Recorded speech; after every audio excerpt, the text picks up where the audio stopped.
In the early years of the 21st century, terrorism was used by governments across the world as a pretext to scare their populations into submission.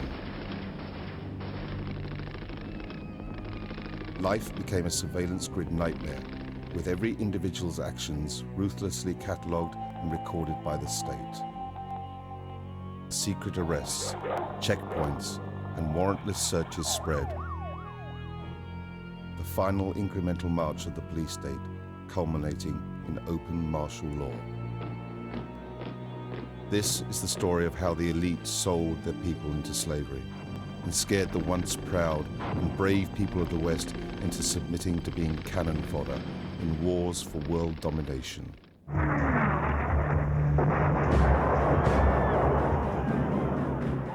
Our enemies have made clear the danger they pose to our security.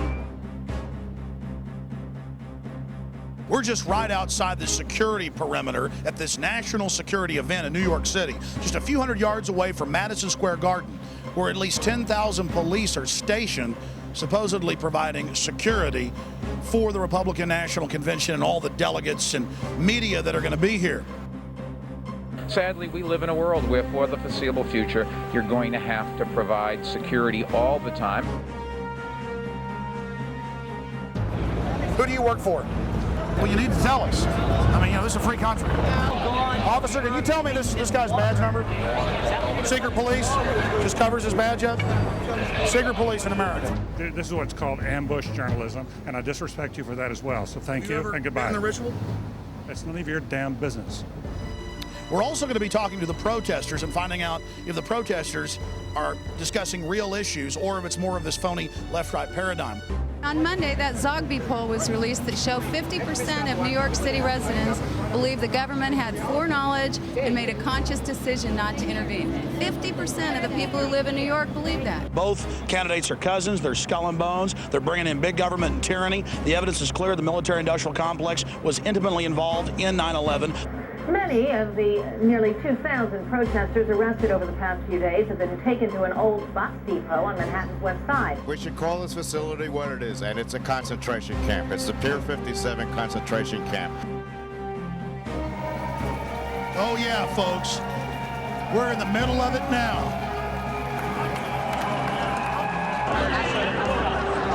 Stop exploiting the 9/11 tragedy! Ladies and gentlemen, here is your Fuji-sponsored surveillance blimp. Rollback of our civil liberties, just like them telling us we can't stand on the sidewalk here. Yeah, we can. We went to court and we can. The Republicans are here and taking advantage of the 3,000 people that died right behind me for their own selfish politics, and it's very sad. He is a man of perseverance. He is a man of inner strength. He is a leader who doesn't flinch, who doesn't waver, who does not back down. On September 11th, America was attacked. Suddenly, on September 12th, according to John Ashcroft and George Bush, 270 million Americans became the suspects. Hey, Michael, why don't you talk about NORAD standing down?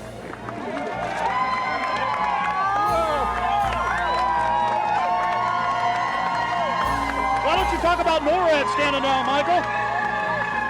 Why not the really hardcore 9/11 issues? My friends, this is totally surreal. I'm in the middle of police, machine guns, high-tech sound weapons that are being used in Iraq.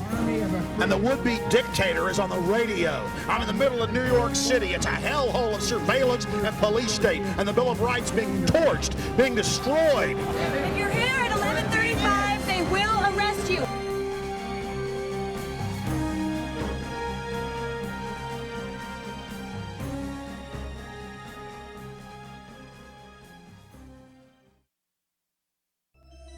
We traveled to New York to see the elite in action, but what we chronicled shook us to our very core. We were witnesses to the elite's ideology, to their mindset, their vision, their philosophy, and the martial law system that they are constructing, not just for the American people, but the population of the world. We're just right outside the security perimeter at this national security event in New York City, just a few hundred yards away from Madison Square Garden, where in just a few hours they'll be starting up the official coronation, Skull and Bones coronation part 2 for John Kerry's cousin, George W. Bush, right here in New York City. We'll chronicle the police state, the surveillance blimps, the sound wave cannons. And we'll discuss 9/11 with New Yorkers by traveling to Ground Zero and find out how many of them are questioning the official story that has holes in it that you can fly a 747 through. You were saying that a lot of people aren't on the street now. What percentage of New Yorkers have left town? Maybe about 50. 50% have left? Are New Yorkers happy about the RNC coming to town? They don't. They're not happy? Sir, what percentage of New Yorkers like Bush and like the convention being here? I think about 10%. What does the other 90% think? They left city. Everybody's gone? How many, like 10% of the city's left? Half the city? What would you say is left? 80%. 80% has left? We'd been in New York about an hour before we were threatened with arrest for having our video cameras in the subway. Any one of them. May I ask you what you're doing, sir? Okay, will you tell me again so I know what to do? I'm not telling you what to do. No, ma'am. That's all I am telling you is that you got cops climbing out of... Okay, you have a convention and you have a terror alert in this city. Yeah. Okay. Well, I mean, tell me so I know what to do. I don't know what you should do. Have a nice time. Okay, you want 34th Street. Okay, any train here will take you to 34th Street.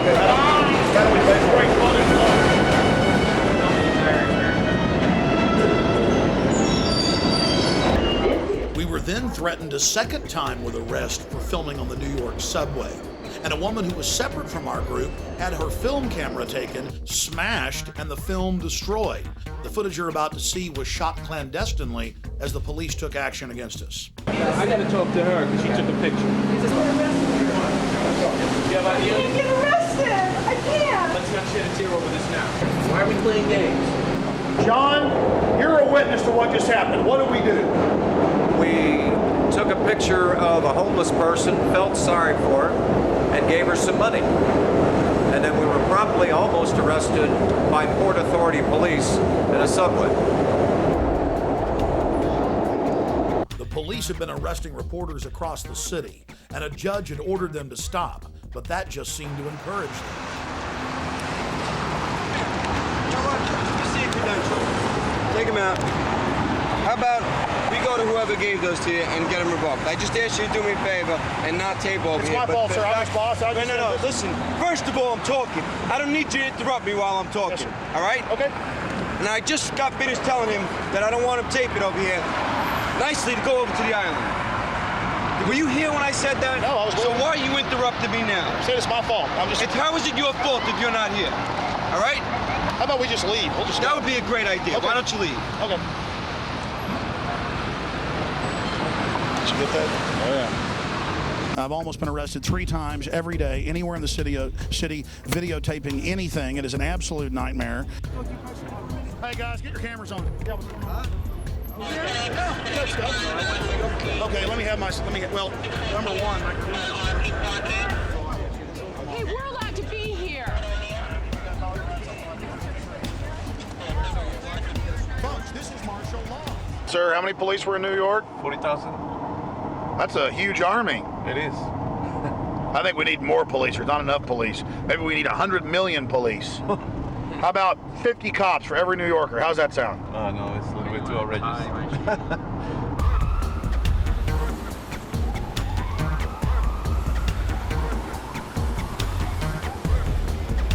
A few months ago, they had a new fake terror alert. Later, they had to admit it was fake, claiming that a couple of Muslim guys were down here trying to take photos and video of all of this because they wanted to attack it.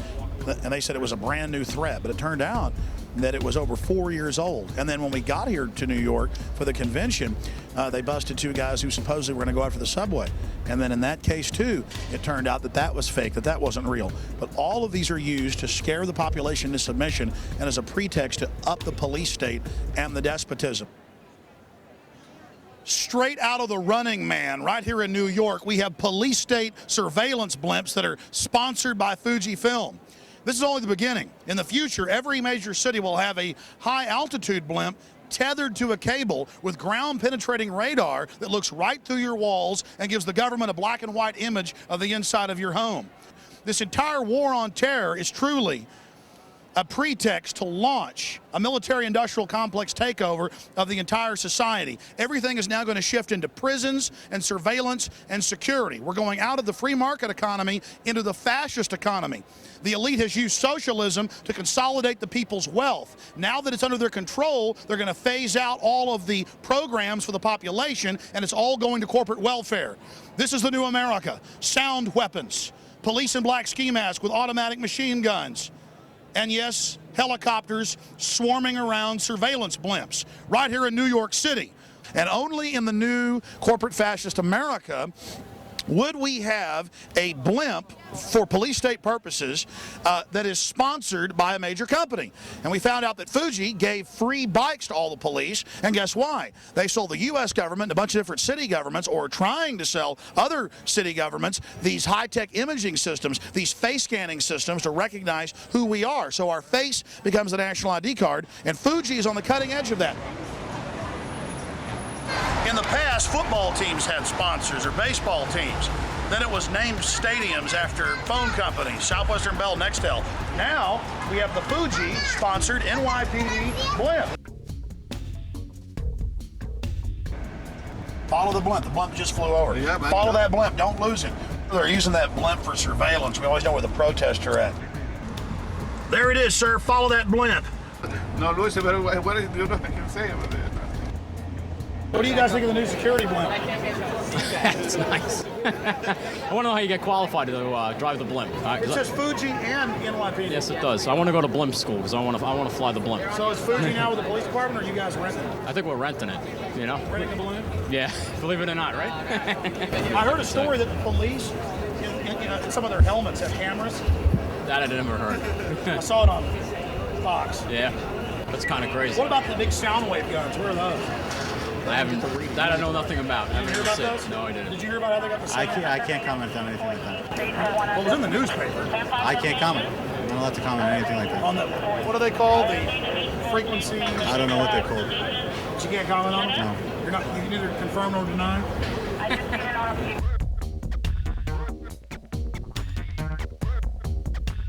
So it's going to be between 14th and 23rd Street, between 5th and 8th Avenue. It's going to be on 3 streets.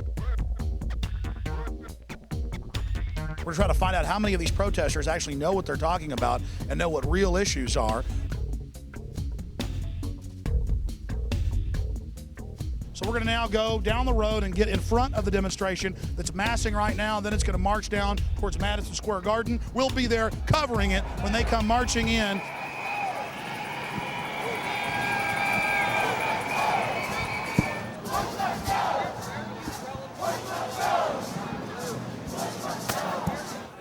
Sir, what do you think about the whole official 9/11 story?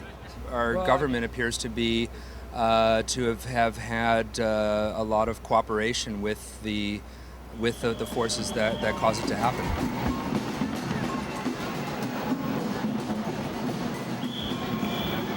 But I'm here to tell the world that Bush is wrong. He's a liar, he's evil, he's consolidated power in a way that is, it's bad.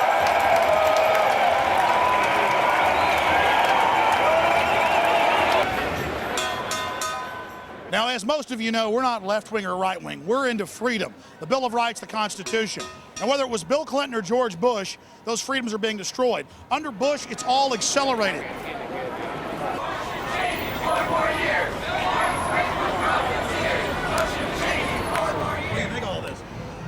I think if they were going to have a convention, they could have picked somewhere better than New York. And it seems like Bush is trying to bind himself to the 9/11 tragedy. Do you have any comments on that? I was there, and anybody that's going to try and put themselves above the people that actually help pull those people out is not worth my comment, man. I was there.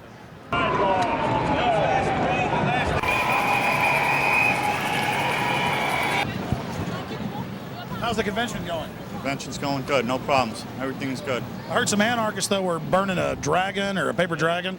Not over here. Everything's quiet, you know? Everything's so far so good. What's the blimp doing? Just keeping an eye on things, I guess. I love being a puppet for the New World Order. They will be my slaves. I am the mini-me of Lord Bush. Oh, it feels so good. I'm enslaving them and destroying the Bill of Rights. Oh, it's so powerful. I will soon rule everything. Oh, yes. We've been talking to a lot of the protesters, and most of them say Bush bad, Kerry good. The problem is Bush and Kerry are cousins. Kerry's for the war. And one of the few signs that we've seen that is exposing that both of them work for the same people and are part of a false choice is this communist revolution sign. But you know, I go back to 1958 when Eisenhower called Fidel Castro the Abraham Lincoln of Latin America.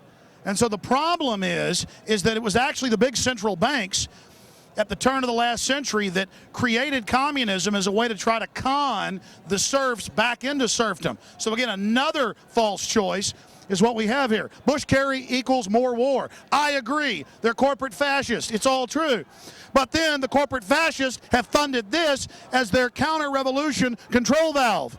This is the true complexity that we're facing. And until we figure that out, we're going to lose all our freedoms, and they're going to keep winning.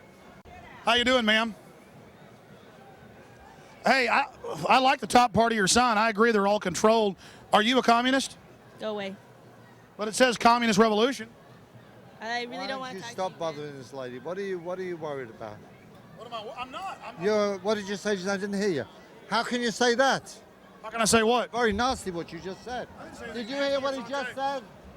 Did you hear what this guy just said? He said something terribly nasty. That stuff doesn't work. You know, I don't know. This is in the 60s. Look, he's trying to agitate. This is not going to happen. This doesn't work, dude. This is not the 60s. Don't happen anymore. We're living in the. What I'm saying is, I'm saying. I don't know what you said, but I heard communism. On the side. Communism. You said something nasty. You work for the U.S. government, don't you? This guy said over here. This guy's nasty. Boy, he is nasty. You are nasty. I'm nasty. I said that the communists work for the big banks. Oh, the big banks. This man is from the big banks. He's from Chase Manhattan. You see this? He isn't interested in information. He's actually interested in putting out disinfo. Chase Manhattan and Citibank. And Citibank and Chase Manhattan are part of capitalism. You see, ladies and gentlemen, this is the communist for you. All disinfo, all propaganda. It's all part of capitalism. It's all part of capitalism, isn't it? You're a capitalist. You're a capitalist. You're a capitalist. The U.S. government admits they put Mao in. Capitalist. U.S. government admits they put Mao in. Capitalist. You're a capitalist, are you? How much money do you have on you if you're a capitalist? Free markets? What does that mean? You're capitalist masters. What does a free market mean? What's a free market? How long have you been a person? How long have you been a jerk? Right. How long have you been a jerk? How long have you been a jerk? How long have you been a jerk? How long have you been a jerk? Do what, mate? Grow up. Who should? You should, asshole. Grow up. No, I mean, I'm trying to find out. I agree with the top. I'm not trying to find anything. I'm trying to be a disruptive jerk. Why don't you grow up and get out of here, please? Bush-Kerry equals more war. I agree with that. Thank you. Good. But what I'm saying is that the communists were actually at the beginning funded by the same people. It's all consolidation. That's all I'm saying. Good. Thank you. So you guys don't care about facts. It's all just disinfo. Good. Thank you. Yeah. Sounds good to me. Thanks. So you don't care that Stalin killed 50 million people? So, yeah. So go ahead. So what else? So you don't care? So who are you? Who did you kill? How many people did you kill? No one. But your ideas killed millions and millions and millions. Capitalism. No, you're a capitalist. You're a pro-capitalist. That's for blood, right? She wishes we were dead right there. This is the one? She's the one walking around saying she wishes we were dead. Replay it for yourself. She clearly says that too bad Stalin didn't kill us. So we see these communists down here who say Bush, Kerry, both equal war. And we go, yeah, we agree with you. But why are you for communism? Because communism actually, as Professor Carol Quigley at Georgetown, Bill Clinton's mentor, said, was a creation of the big banks to centralize governments and con the people into a movement for the population that was really for the establishment. And they began to threaten to want to kill us. Some of it we got on tape, some of it we didn't. Hey guys, How's it going? Tell us what you think about this. We're members of the Revolutionary Communist Youth Brigade. Tell us what you believe in. That's it, man. If you want to talk to us, you got to talk to us. You gotta talk to Stalin, in other words. If you want to connect an interview, we can hook you up with our spokesperson. You're not allowed to talk yourself? If you want an interview, you should talk to the spokesperson. Well, have fun. So your leaders don't let you talk yourselves? They've never been to the Soviet Union, Poland, or anywhere in the Eastern Bloc. Look at them. They're like 18 and 20. Come on. And you got these old... Who's that? Why don't you talk to some mainstream Americans? I'm talking to everybody. Okay. Okay, we know where you're coming from. You're looking to No, to make people in Lima. No, sir. We're not mainstream media. We're actually trying to just make a documentary about all the different views that are at the convention. And everybody's been real nice to us, but communists, they always flip out when we try to talk to them. So now it is becoming an issue with them because they're so ridiculous. Documentary on all views. You're very biased. Probably work for Fox. Yeah, I probably work for Fox. That's right. Okay, get lost. You only knew how ridiculous that was. I've exposed George Bush for carrying out 9/11.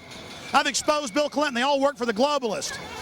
And the globalists funded you little people. You guys need to wake up. Sir, a lot of New Yorkers have said, and the polls show 80% don't want Bush to have the convention here, but they're doing it. And some people say that he's being opportunistic, trying to associate himself with 9/11. I disagree entirely. I think this is the perfect venue for Bush and the RNC to hold this event. I mean, New York City is a world capital place, big focus in New York from the rest of America, and I think it's a perfect venue irrespective of your party leanings. Have you seen any of the protesters while you've been in town, and what do you think of them if you have? Well, we've seen a few of them. Mostly, of course, they're kept away from the delegates.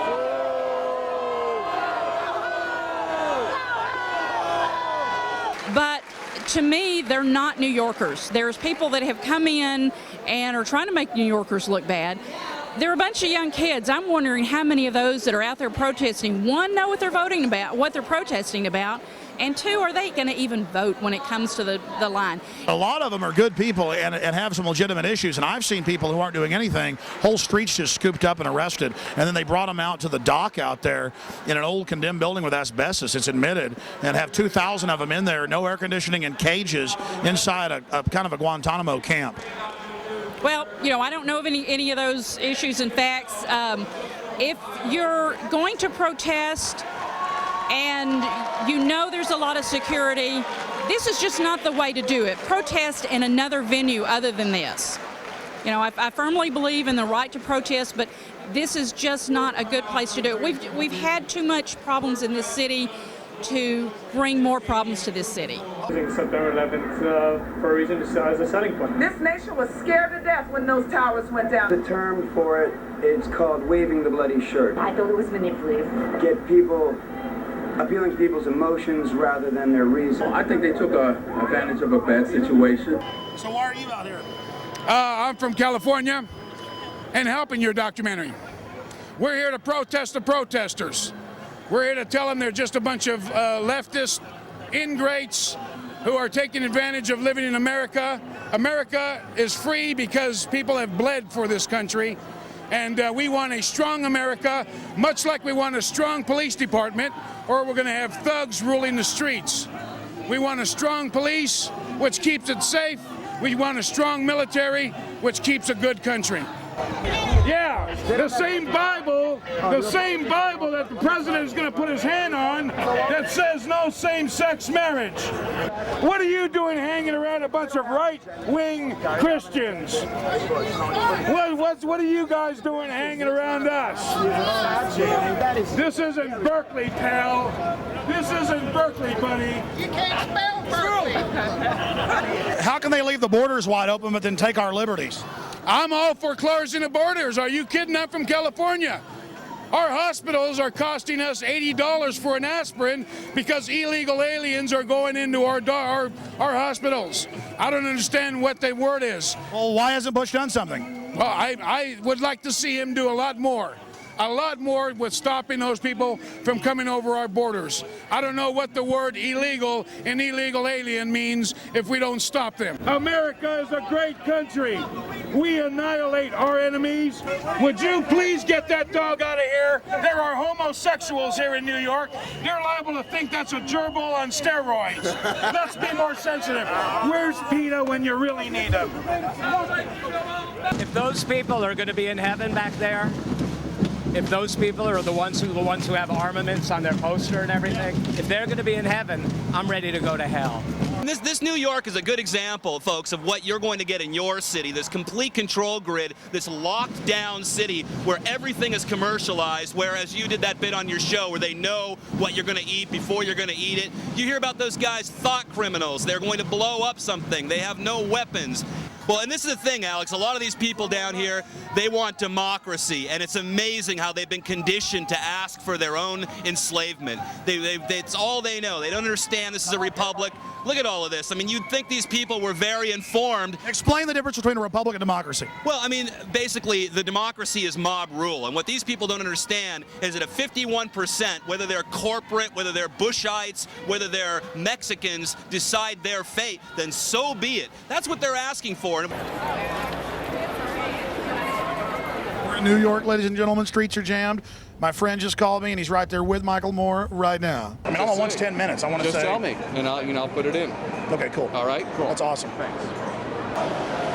Michael Moore is inside there. Now we're going to answer a question. Did Michael Moore expose the truth about 9/11, or did he whitewash it? You know, George Bush has said that anybody that has any connections to Al-Qaeda, should be arrested. Well, no one has greater connections to the Saudis and the House of bin Laden than the Bushes. They've been in business together for decades. George Bush actually started his first oil company way back in 1976 with a member of the bin Laden family and with their funds. The Bushes used them to go after the Soviets back in the 1980s. And bin Laden, according to a Senate report, was actually used to attack the Serbs back in the late 1990s. So when the Serbs fought back, they could say, oh, look, see, they're a bunch of terrorists. We've got to go in and take out the Serbs. My friends, the government had complete and total prior knowledge of the horrible events that happened here. And at the bare minimum, they allowed this tragedy to take place as a pretext to scare the population into total abject fear and then submission. In his film Fahrenheit 9/11, Michael Moore doesn't even talk about things that MSNBC and the Associated Press have reported on. That Osama bin Laden's code name in the CIA was Tim Osman.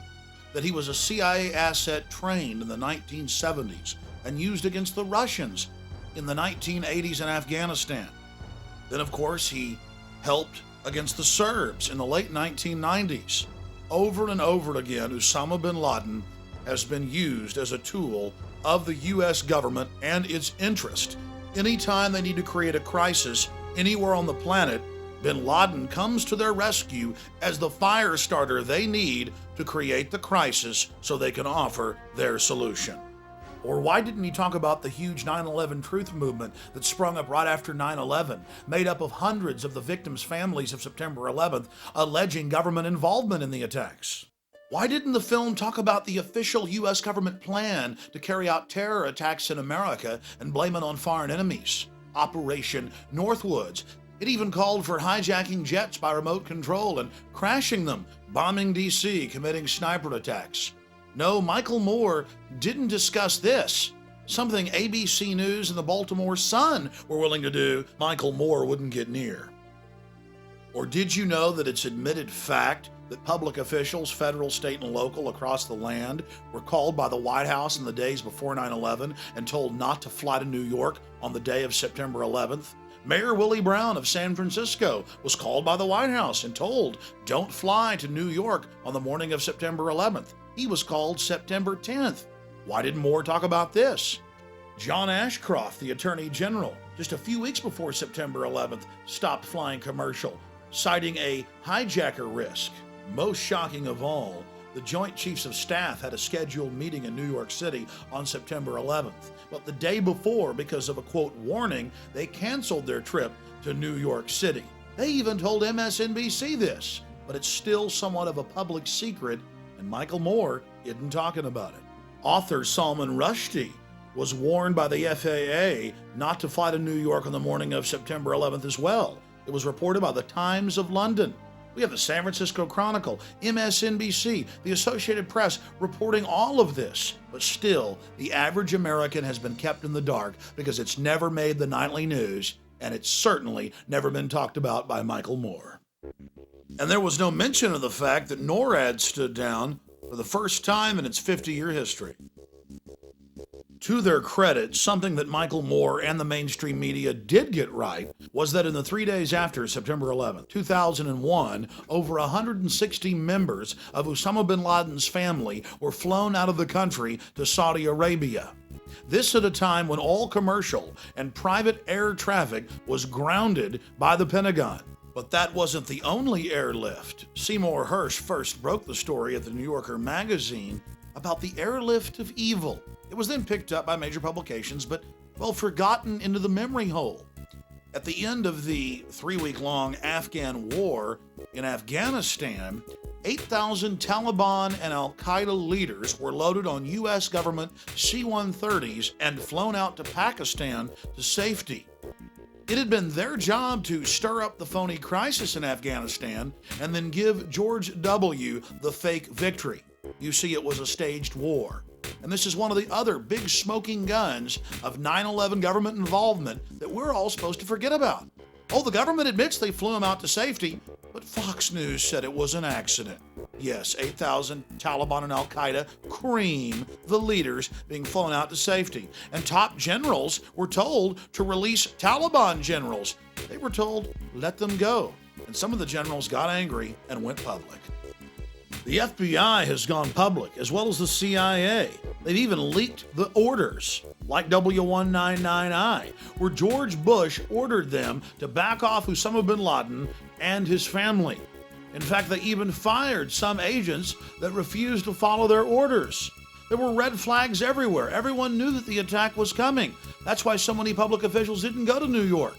But months before, there was the Bush administration frustrating the investigations, ordering the agents off the cases, ensuring that the attacks would go forward. Then there were the media reports by respected institutions, backed up by hospital officials at the American hospital in Dubai, Pakistan, of Osama bin Laden meeting with the CIA Middle East section chief for 10 days in July of 2001, months before September 11th. The question is, what was the CIA doing meeting with Osama bin Laden? Getting their story straight? Well, look, 2.5 years ago, I said that Bush was in business with the bin Ladens. Now, FBI agents have gone on C-SPAN and said it. Okay? I mean, it was in the Miami newspapers that they were flying the bin Ladens out. And I'd read it on my radio show, and people call it a conspiracy. It was in the Miami newspapers 2 days after 9/11. They got photos of them flying the bin Ladens out of the country when you and I were not allowed to fly. Bush and his family got their first money for Bush's Arbusto oil down in Texas from the bin Laden family. FBI agent Robert Wright at the National Press Club went up there and said, I've been threatened with arrest. If I tell you what I know, here's a letter from the Justice Department. All I can tell you is the Bushes vacation with the bin Ladens. How many of you know that the supposed hijackers, it turned out 7 of them are still alive? That's the BBC. So there we were in New York just wanting to talk to Michael Moore and ask him, why didn't you talk about these really important issues, these central issues? And in between his bodyguards coming over and shoving on us and telling us not to videotape him through the window, we began to realize that Michael Moore really does George Bush a favor. In his film, he acts like Bush is just some idiot who accidentally allowed 9/11 to happen because he was on too many vacations, out fishing too much. Oh no, that wasn't the reality. The reality is Bush and his corporate interest stood to gain from 9/11. And Michael Moore is covering up those facts. You don't want to let him eat, and once he eats, you can take his picture. Do you like your phone ringing when you're eating dinner? I'm not calling him.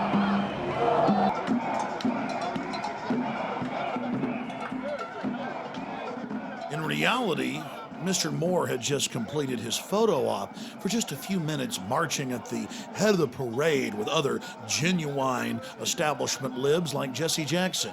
Then he ducked into the taco bar, had the general public thrown out, and began, well, gobbling.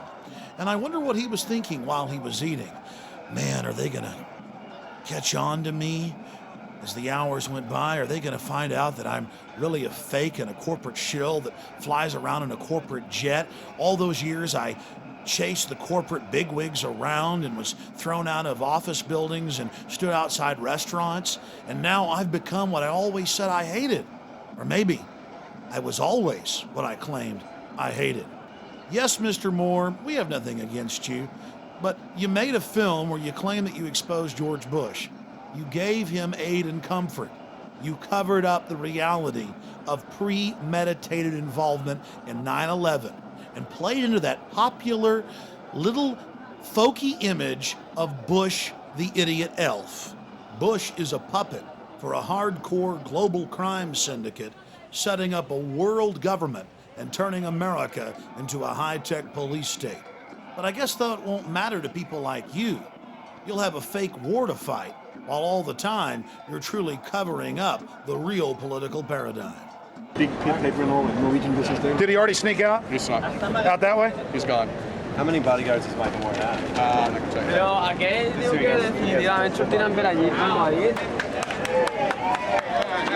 Hey, Michael, why don't you talk about NORAD standing down?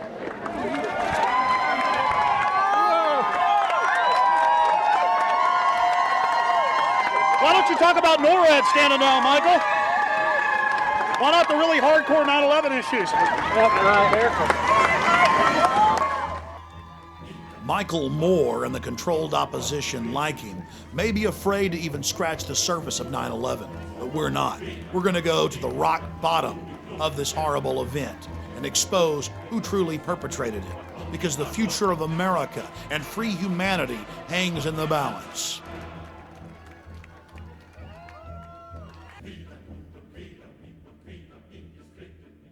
My name is Greg Palast. I report for BBC Television. I was a writer for the Guardian newspapers, the main paper of Europe. The way they're covering protests here, let's see, there was a picture in the New York Times of a scantily clad woman who was listed as a young communist poet.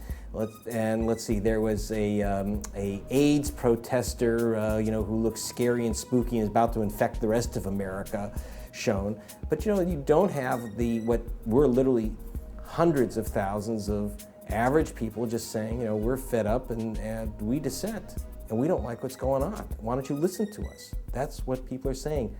Listen to us. We have a very interesting summer camp here in New York, 2,000 people locked up in a condemned building out on the pier. While the police say they've arrested 300, there are 2,000 being detained. What we see in Baghdad becomes in New York this week, Baghdad light. So instead of heavy tortured shackles, you have plastic handcuffs, but it still has the same purpose: keep the population in line. This is not the United States of America that we pledged allegiance to as little kids. We were very proud of the First Amendment, and you could dissent in the USA, and now suddenly dissent is becoming, they're labeling dissent as unpatriotic. We're in New York City, right here on the Hudson River. And this condemned former bus station where they stored the buses is being used to hold over 2,000 protesters. And they admit that they randomly set up fences and scoop up whole crowds of people and then take them here. And for over 3 days, they've not let people talk to lawyers, call out, talk to their families. Some have been released. Some have gone to the hospital with rashes over their entire bodies. This building is condemned. The city admits it. The bus union wouldn't allow them to use it years ago, so they turned it into an emergency police facility. It's full of asbestos, chemicals, oils from decades and decades and decades in this 70-year-old building, and the average stay for someone scooped up in there is over 24 hours. The city even admits that. Many of the nearly 2,000 protesters arrested over the past few days have been taken to an old bus depot on Manhattan's West Side. But now the use of Pier 57 as a temporary holding facility is stirring up some controversy of its own. Protests are being held there to spotlight conditions. Some of those being detained say they're getting sick. There are reports of cramped conditions, rashes, chemical burns, and difficulty breathing. We should call this facility what it is, and it's a concentration camp. It's the Pier 57 concentration camp. The mayor has the nerve, and the police commissioner has the nerve to allow this to happen, to actually stick people in an oil-filled garage with asbestos. The orange nets are about 4 feet high. They're used in construction to wrap construction sites so people can't get in or out.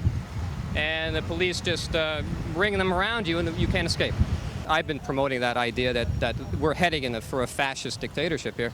And obviously people are beginning to go, I'm beginning to think you were right. And I think tomorrow we got to get everybody out there at Ground Zero between 1 and 6 p.m. to try to get the truth brought out, to urge Elliot Spitzer to reopen this case. Now you're going to learn the truth about 9/11 that others dare not tell you. We're here at Ground Zero and a big protest is gathering and preparing to march across town.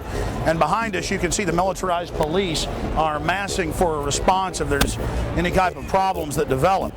This is a hallmark of a society in decline where you have peaceful protesters showing up at Ground Zero calling for peace, and you have police officers not with just non-lethal weapons but with fully automatic rifles. You see the founding fathers, they stood up, they were 4% at the beginning, and they said no to the redcoats and no to the establishment. And Mark Twain said, in the beginning, a patriot is a scarce man. He's hated and feared. But in time, when his cause succeeds, the timid join him, because then it costs nothing to be a patriot.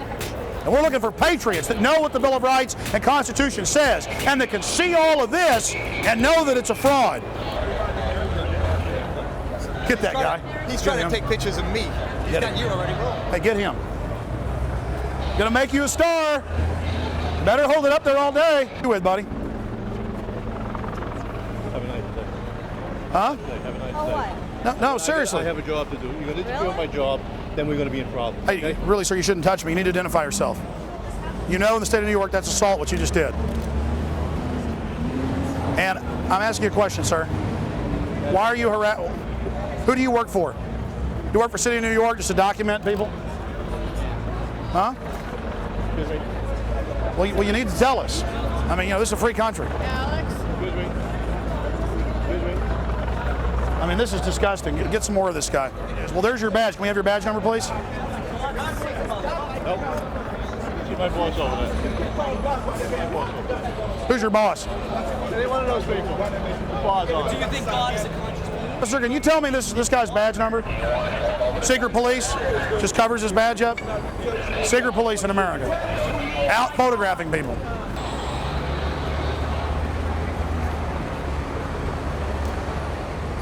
That's the shot.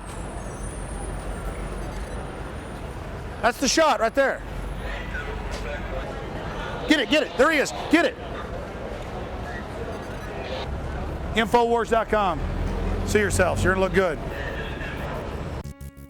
Everywhere we traveled in New York, secret police videotaped and took photographs of us. But it wasn't just our crew. It was the mainstream media and the general public at large that were being photographed. But the worst area of all was Ground Zero, where the police took photographs of protesters and attempted to intimidate them as well. The police photographing the citizens is bad enough, but across the country we've caught the military photographing the public, as well as working with the police at football and baseball games, searching people's goods. Why in Alabama, the Alabama Defense Force comes out, forms cordons around whole cities during different festivals, and searches every man, woman, and child, training them how to live in a high-tech police state. And now our police themselves are beginning to turn into the military. And guess what the military does? They fight an enemy.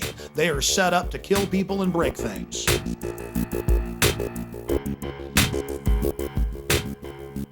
And Susan back here. Sir, I just wanted to say that. Well, we're going to leave it at that. Thanks very much. We'll be back outside Madison Square Garden in a few minutes. And Susan, of course, the floor is empty, but they're here, and lest we be accused of not hearing all voices, we cut you off a moment ago. This is Alex Jones from Austin, Texas, a radio talk show host. Yes, sir, with Infowars.com. Both candidates are cousins. They're skull and bones. They're bringing in big government and tyranny. The evidence is clear. The military-industrial complex was intimately involved in 9/11. The commission is a complete fraud. We're losing our freedoms. Both parties are controlled, and if we don't wake up and stand up and speak out, this country's going to be destroyed. Giving up liberty only gives us tyranny. It does not give us security, and I hope that everybody out there wakes up to this and realizes that America is America because we have the Bill of Rights and Constitution. Everybody should investigate 9/11 and find out who's really behind it. It's Bush's and the New World Order's Reichstag, and his cousin Kerry isn't going to save you either. Thank you, PrisonPlanet.com. Alex Jones. There's been an almost total media blackout on the fact that most of the 9/11 victims' families are angry at the government and believe that they had prior knowledge or were involved. But they couldn't cover it up when families came to New York from the 9/11 Commission and got in Giuliani's face. Let's ask some real questions. Is that unfair? And what about the bunker? You didn't ask him about the bunker, the Office of Emergency Management bunker on fire? We are getting ready for the next panel. Remember this. Your government funded and trained Al-Qaeda. Repeat it again. Your government funded and trained Al-Qaeda. 3,000 people murdered does not we leadership. thank you It's a vacuum very of much leadership. for your Let help, us your ask leadership, real questions and already. your Here's another thing the media continually buries. Giuliani got rid of all the evidence, all the steel from the Twin Towers. He immediately shipped it off. Giuliani's a former U.S. prosecutor. He knows a thing about keeping the evidence in a crime scene. And Giuliani suddenly got rid of every piece of evidence. He melted down all the steel, and the media didn't report it. That's not interesting. The families had to go testify to Congress to say, FEMA, you got to stop Giuliani from doing this. They tried to get Congress to stop Giuliani, and Giuliani said, I didn't know anybody wanted me to keep any of the evidence. Well, my simple message is this. Again, Americans, wake up.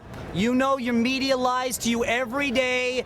Your government has on record for hundreds of years lying to you every day. That's all I ask. Wake up, pay a little more attention, and don't believe anything you read in the papers. How many times have we caught them lying to us? Yeah, how many? Well, they just closed the Office of Disinformation, didn't they? Why isn't that Zogby poll headline news today? Yeah, why isn't that Zogby poll headline news? It should be. Because every media in the country got it. Zogby sent it out to everyone. What are you going to do when 92% think like us? Well, why isn't the media talking about that? That's a big deal that a majority of New Yorkers believe what we believe in the new major Zogby poll. Why isn't that a major issue? And what is the establishment going to do when everybody thinks like we do? And on Monday, that Zogby poll was released that showed 50% of New York City residents believe the government had foreknowledge and made a conscious decision not to intervene. 50% of the people who live in New York believe that. Well, it's time for a serious investigation. Then CNN conducted its own poll on Anderson Cooper's program 360. After an hour-long show where he and others demonized members of the 9/11 skeptics movement, they conducted their own poll, and an amazing 90% of respondents out of over 7,000 believe that there was a U.S. government cover-up. All of the people involved in the cover-up of September 11th have gotten wealthy off of it or gotten even richer. And then now, September 11th is being used to kill our freedoms, to destroy what America is built on, what America is supposed to really be about. Most of my friends have questions about what happened on 9/11, and we'd like to know answers, and we're very disappointed in President Bush's reaction to 9/11. My name is Les, live here in New York City, and I'm part of a contingent that has vigils here at Ground Zero every Saturday. We've been doing it since January, actually. And I've seen a lot of interesting things, heard a lot of interesting things from people. A few just happened today. A woman came up saying that her family received a phone call from a family friend. She was told by this family friend on September 10th, the family friend was a Navy SEAL, told not to show up in Lower Manhattan tomorrow, which was, of course, the 11th. There's going to be a major event.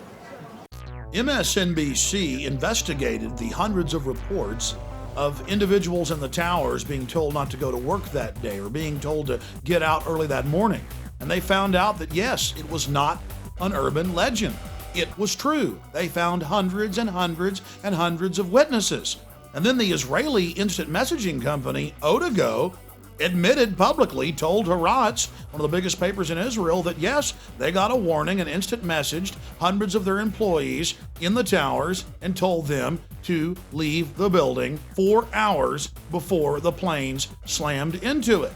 This is on the record and cannot be ignored. Students pointed up at the towers and told their school teachers in the weeks before 9/11 that those buildings are about to come down. They're about to be destroyed. And then on top of this, we have the public officials being warned. Total evidence of prior knowledge. And while we were in New York, we talked to dozens of eyewitnesses who had been personally warned themselves, but were afraid to come public. Some have been told to keep their mouths shut. I was a rescue worker. I will say that I spoke to a cop on 9/11 who said that it was going to come down. I don't know how he knew that. He did tell me before it happened, before the fact that it was coming down. The widows from the police department and the fire department were standing at the new school in back for the 2 days, and they were screaming at the media, please pay attention. We got phone calls. We listened that their husbands or their children were saying there's explosives coming on like the 23rd, 26th floor before the buildings went down. And the media started laughing and said, we have no time to hear you.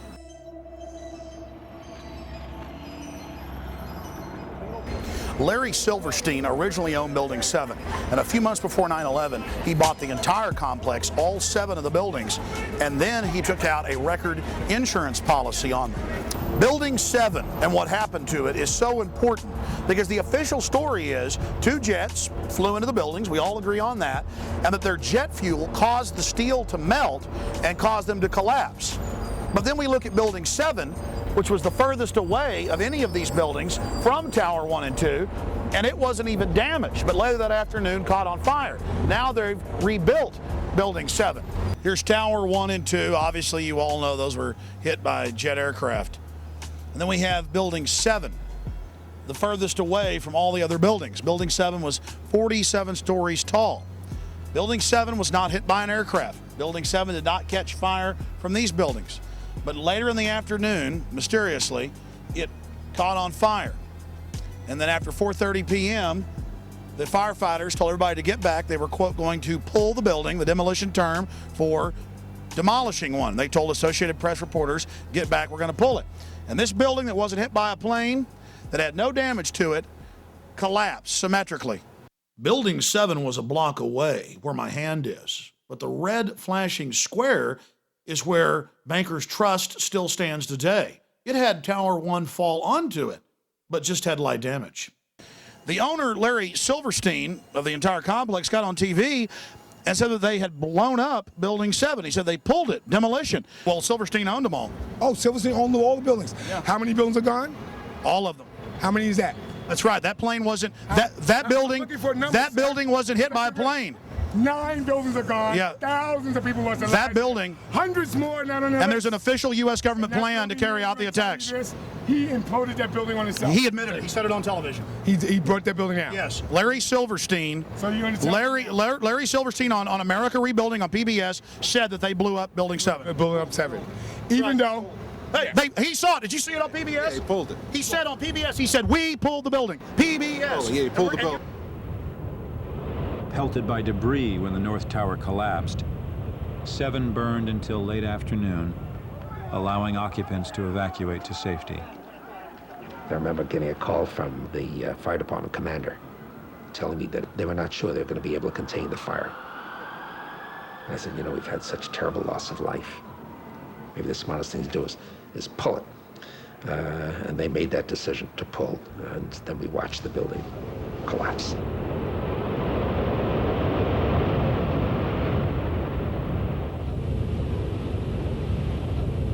Yeah, he said we're going to pull. He said we're going to pull the building. Silverstein said we're going to pull the building. And we got the firemen saying they pulled it. I mean, Silverstein goes on PBS and says it, and we're the weirdos when he says it on TV. Unbelievable. Let's see that one more time. Maybe the smartest thing to do is pull it.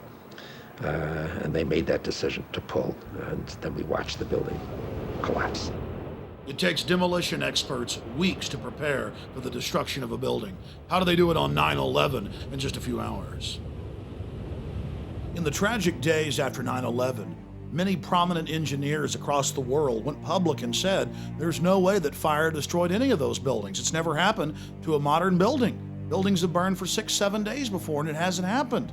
The answer was hidden in plain view. Larry Silverstein went on PBS and said that they had pulled the building, demolition term for destroying it. In fact, the local public radio station was told that they were going to demolish Building 7. But since then, the public has been told to be quiet, not to ask questions. And the government hasn't even given us an official story of why Building 7 fell. They say they think fire caused it to fall. And in case you're wondering what pull it means, here's another example, where they again use the term pull it to mean controlled demolition of buildings. Months after 9/11, the remains of 4, 5, and 6 were destroyed. Here's a clip from the same PBS documentary, where the head of engineering for the city of New York describes pull it as a controlled demolition. By mid-December, the Department of Design and Construction had leveled World Trade Center buildings 4 and 5. Hello? Oh, we're getting ready to pull Building 6. We have to be very careful how we demolish Building 6. We were worried about the Building 6 coming down and then damaging the slurry wall, so we wanted that particular building to fall within a certain area. There's a certain excitement in the air of bringing the last structure down at the World Trade Center.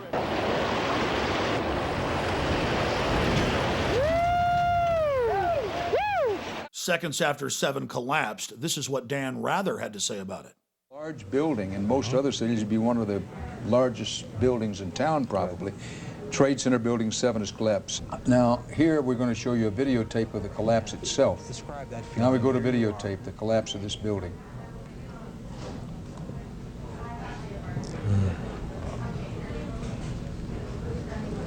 It's amazing. Amazing, incredible, pick your word.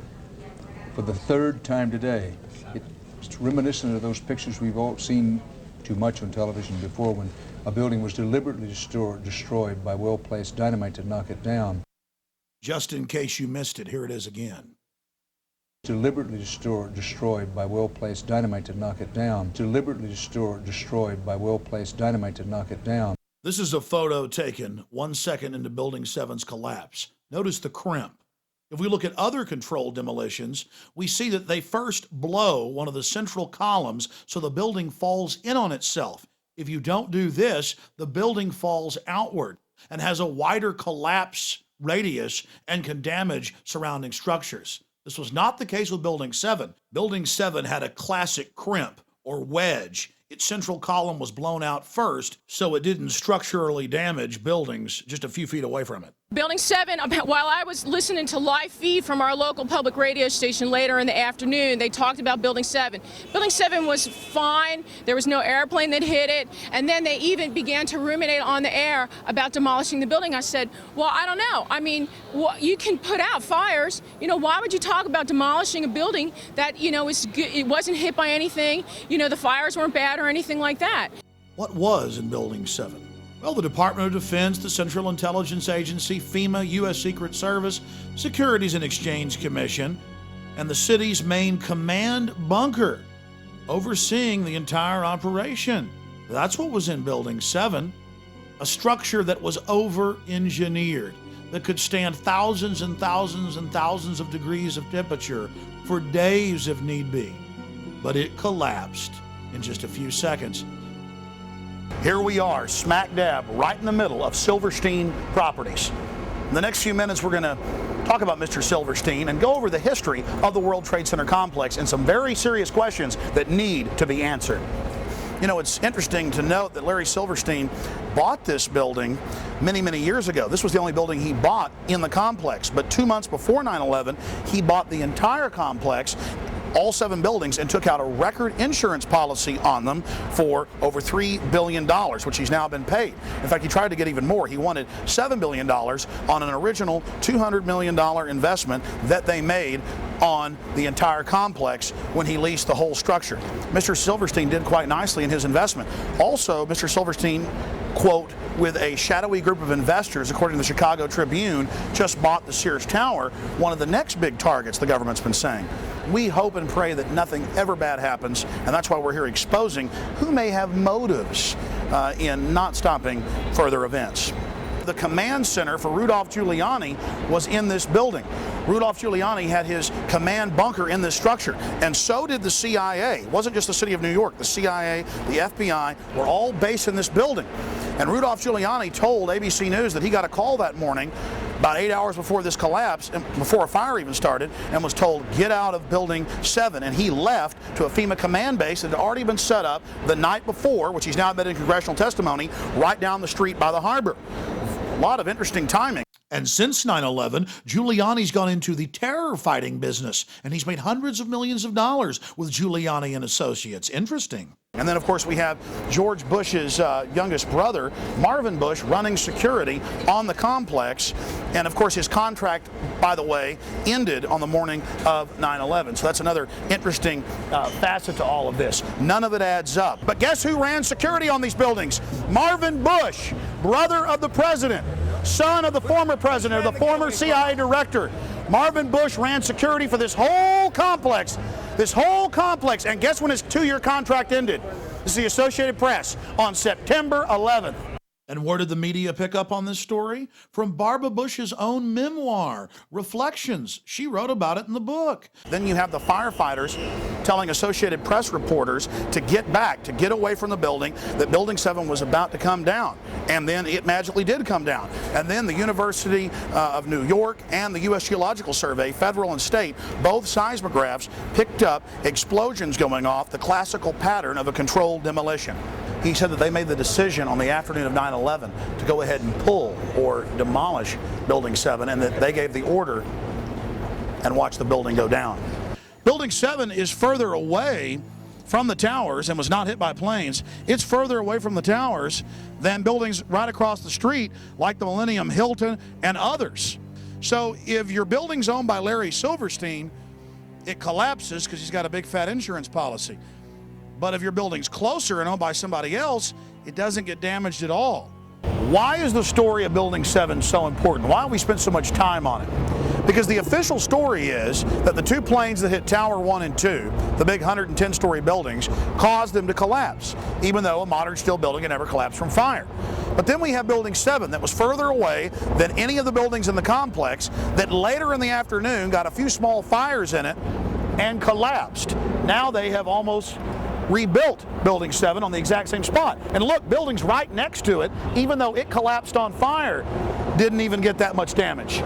And then we have this huge building that was right beside Tower 1 and 2 that was hit by giant chunks of the building that did catch on fire, but nothing collapsed.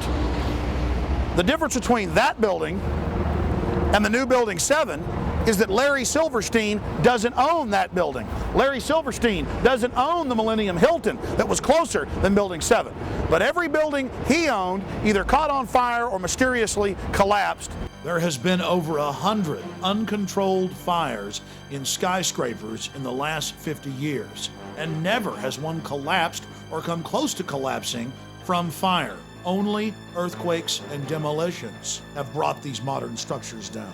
Then we look at the fires in Building 7, and they would be called moderate by any firefighting manual, but still the building collapsed. Building 7 had sporadic fires in it for 6 hours. Other skyscrapers, as we mentioned, have burned for days or even weeks. Why don't they collapse? Because steel doesn't begin to weaken until after 2,000 degrees of temperature.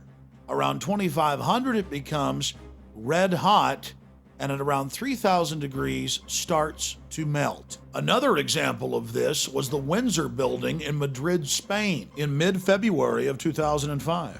It burned for 2 days at temperatures much higher, with white-hot flames shooting out of it for hundreds of feet. As we watched the Windsor building burn, I was amazed to watch the media of the world say, well, the World Trade Center towers and Building 7 fell from fire, so it's going to fall. We're just waiting for the collapse. but the collapse never came. All the major support pillars held fast. Steel doesn't melt at that temperature. According to official reports, Building 7 wasn't even in the debris field of Tower 1 and 2. And that's why it's important to look at buildings like Bankers Trust. We already talked about it earlier, but let's focus in on it with some detail. It was right up against the South Tower, only about 45 feet away, and large chunks of the South Tower fell directly into Bankers Trust. But Bankers Trust is like all other modern steel buildings. It's like the big building in Madrid, Spain. Despite the fact that fires raged through many of its floors and that huge pieces of debris fell on top of it and up against it, it didn't collapse. The architect of the World Trade Center towers, Nomura Yamasaki, told the press many times before 9/11 that he specifically designed the towers to take massive passenger jetliner impacts. The construction and project manager for the World Trade Center complex, Frank DiMartini, told the press multiple times that they designed the towers not to just take one large jetliner impact, but at least two, and not collapse. And other world-renowned engineers and architects went public as well, but that didn't matter for the mainstream media. They simply ignored their protest. Senior firefighter Lou Caccioli, who survived the collapse of the World Trade Centers, reported that bombs were clearly going off inside the structure. He told People magazine this the day after 9/11. When we spoke to him, he said he couldn't talk about it. Professor Van Ramiro, Vice President for Research at New Mexico Institute of Mining and Technology, told the Albuquerque Journal that the implosions of the towers were too mathematical to be a chance result of airplanes, and that only controlled demolitions could have brought the buildings down. Then Kevin Ryan, an executive engineer with Underwriters Laboratories, or UL, that certifies most big buildings in America, went public and said, "It's impossible. Jet fuel wouldn't have melted the columns in Tower 1 and 2. This is from the organization that underwrote the towers. Then Firefighter Engineering, the oldest engineering publication in United States history, went public and said, "There's no way jet fuel made that happen. And stop hauling away the debris. Stop covering up the crime scene." We've got 7 different tapes showing different groups of firefighters saying the towers looked like they were brought down by bombs and that they heard explosions. But in the interest of time, here is just one of those clips shot by 2 French brothers who were making a documentary about New York firefighters on the morning of 9/11. We came down, it was much worse than it was when we went up. Yeah. Right? We went up and they had everything set up. We came down, it was desolate. It was like, holy shit. We came down to the lobby. It was like the first thing there was nobody there. What did we do? We made it outside. We made it about a block. We made it at least 2 blocks, and we started running. Floor by floor, it started popping out. It was if they had detonated. If they were planned to take down a building. Boom, boom, boom, boom, boom, boom, boom. NBC's Pat Dawson is close to the scene of that attack. Pat, Matt, can you hear me? if we are, yes, I can, Matt. Just moments ago, I spoke to the chief of safety for the New York City Fire Department, who was obviously one of the first people here on the scene after those 2 planes were crashed into the side, we assume, of the World Trade Center towers, which used to be behind me over there. Chief Albert Turry told me that he was here just literally 10 or 15 minutes after the events that took place this morning. That is the first crash. He had roughly 10 alarms, roughly 200 men in the building trying to effect rescues of some of those civilians who were in there, and that basically he received word of the possibility of a secondary device, that is another bomb going off. He tried to get his men out as quickly as he could, but he said that there was another explosion which took place, and then an hour after the first hit here, with the first crash that took place, he said, there was another explosion that took place in one of the towers here. So obviously, according to his theory, he thinks that there were actually devices that were planted in the building. The second device, he speculates, was probably planted in the building. So that's what we have been told by Albert Turry, who is the chief of safety for the New York City Fire Department. He told me that just moments ago. And a CBS News chopper in the air over the towers reported the same thing. If Jim Smith is with us still in Chopper 2, Jimmy, you there? Just, we saw some kind of explosion, a lot of smoke come out at the top of the tower, and then it collapsed down onto the streets below, much like we saw the first tower just about a half hour ago. Chopper 2 as he takes these pictures. Jim? Yes, I am here, Michael. Jim, tell us what's happening out there. We just witnessed some kind of secondary follow-up explosion on the World Trade Center #2, the one secondary. We've all unfortunately seen the famous photos of victims jumping out of Tower 1 and 2, but that happened in the first 15 minutes while the jet fuel was still burning. Later, we have the photographs of the victims standing in the impact holes from the aircraft begging for help for 20 to 30 minutes. How could they survive heat that would melt through giant 4-foot steel girders? The answer is they couldn't, and the firefighters are on record as saying the fires were almost out. The fact is, the temperatures had dropped dramatically. The fires were almost extinguished. The people were in the open wounds in the sides of the buildings begging for help. Help that did come in the form of the valiant firefighters who had the buildings blown up around them. The tape you're about to hear is from the grave, as a valiant firefighter reports that the fires were almost out. And as firefighters went public and said that the fires had almost been extinguished, the federal government ordered them under national security to stop talking to the public and told the media that all the firefighter tapes had malfunctioned, but not before firefighters had rebelled and released segments of tape, a segment you're about to hear. What do you got up there, Chief? I'm still in boys' stairway, 74th floor, no smoke or fire problem. The walls are breached, so be careful. Yeah, 10-4, I saw that on 68. Flooding, come on over. Flooding, come on over by us. Guys, look at that. Hey, Ryder, 415. We got tons isolated pockets of fire. We should be able to knock it down with 2 lines. Where you know that? 78th floor, numerous 1045 coal lines. What's scaring you, Mario? Seconds before the towers collapsed, blast points could be seen springing up down the sides of the buildings from the top down. Within days of 9/11, Bush and his minions began grandstanding at Ground Zero, telling us, "Give up your liberties and we'll protect you. Go along with our invasion of the world and everything will be okay." Then there were all the pre-9/11 warnings from the French, the British, the Egyptians, the Italians, the Russians, the Israelis, the Indians.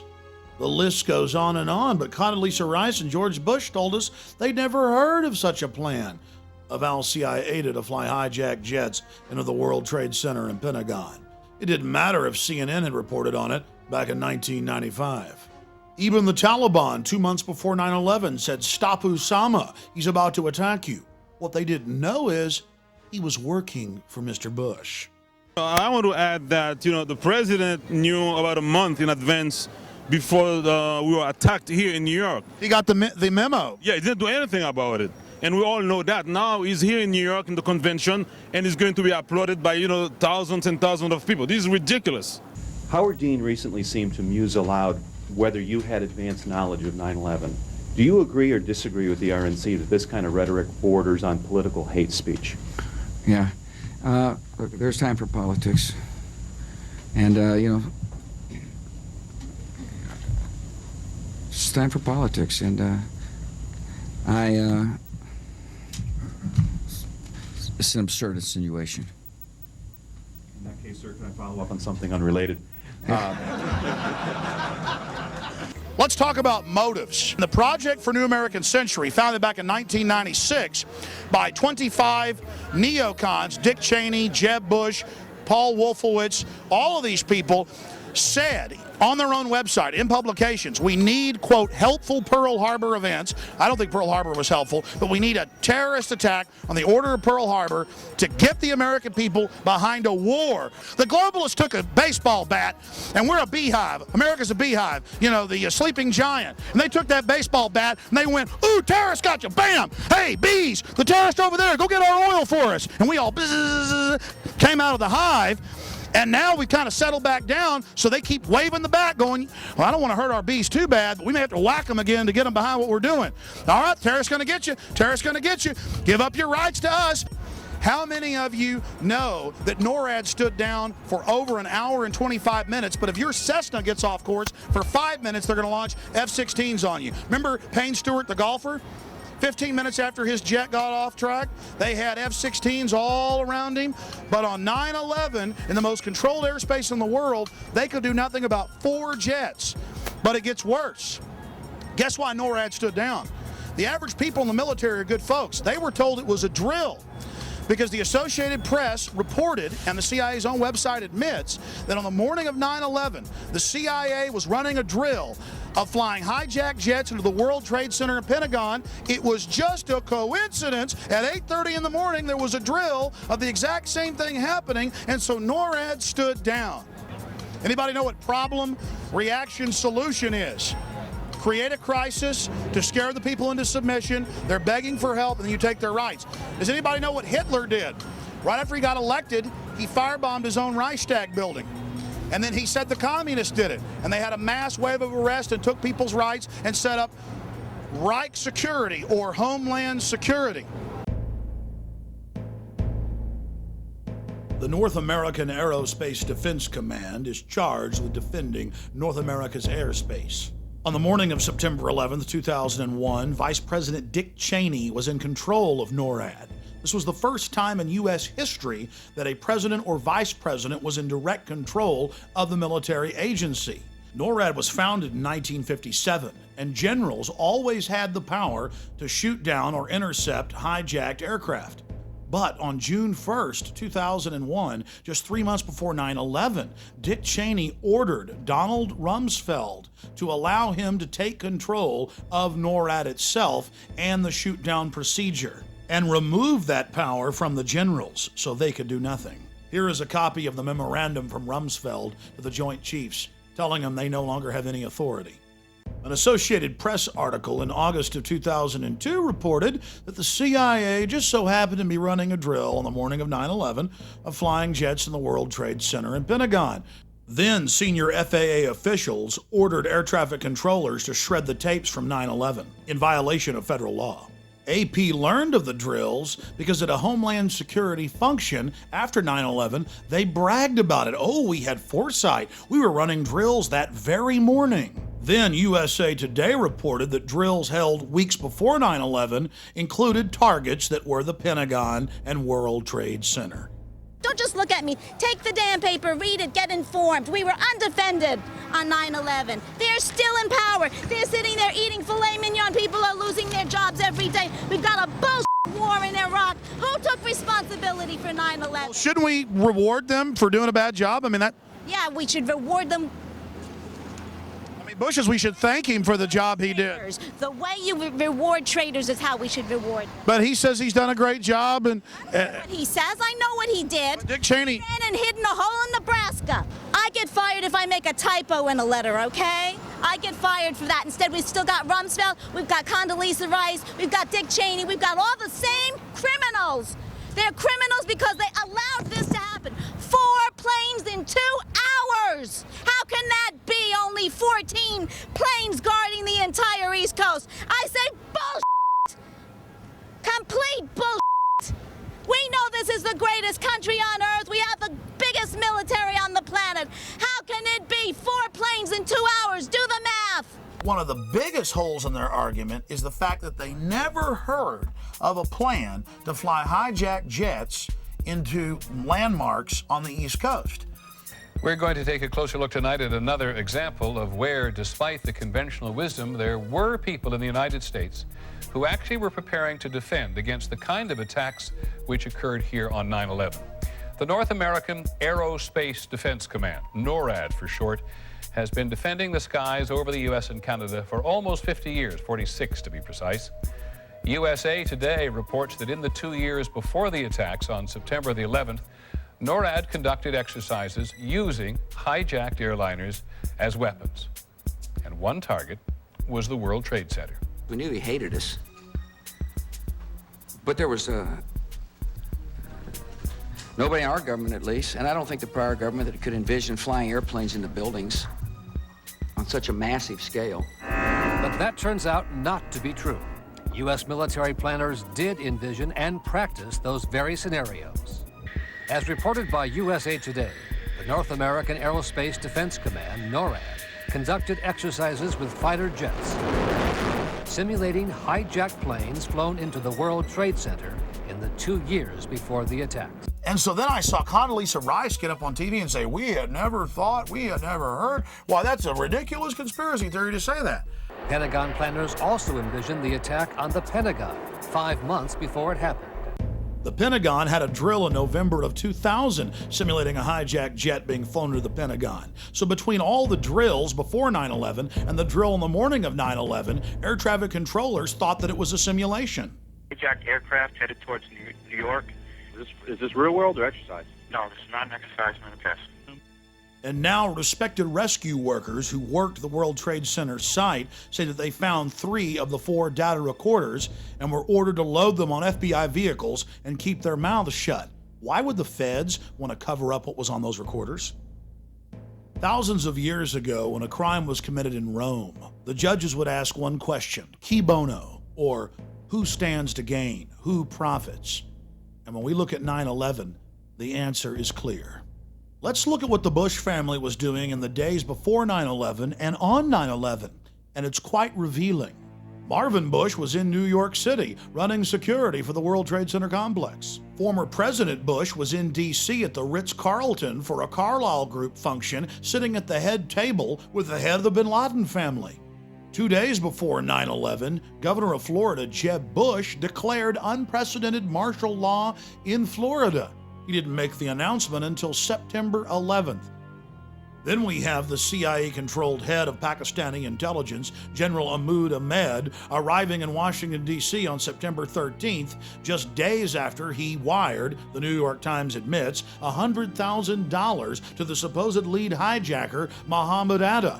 For the week he was here, preceding 9/11, he met with CIA Director George Tenet, the heads of the House and Senate Intelligence Committees, Porter Goss and Senator Graham. By the way, Porter Goss has now been made head of the CIA. On the morning of 9/11, he was actually having breakfast with Senator Bob Graham and Porter Goss.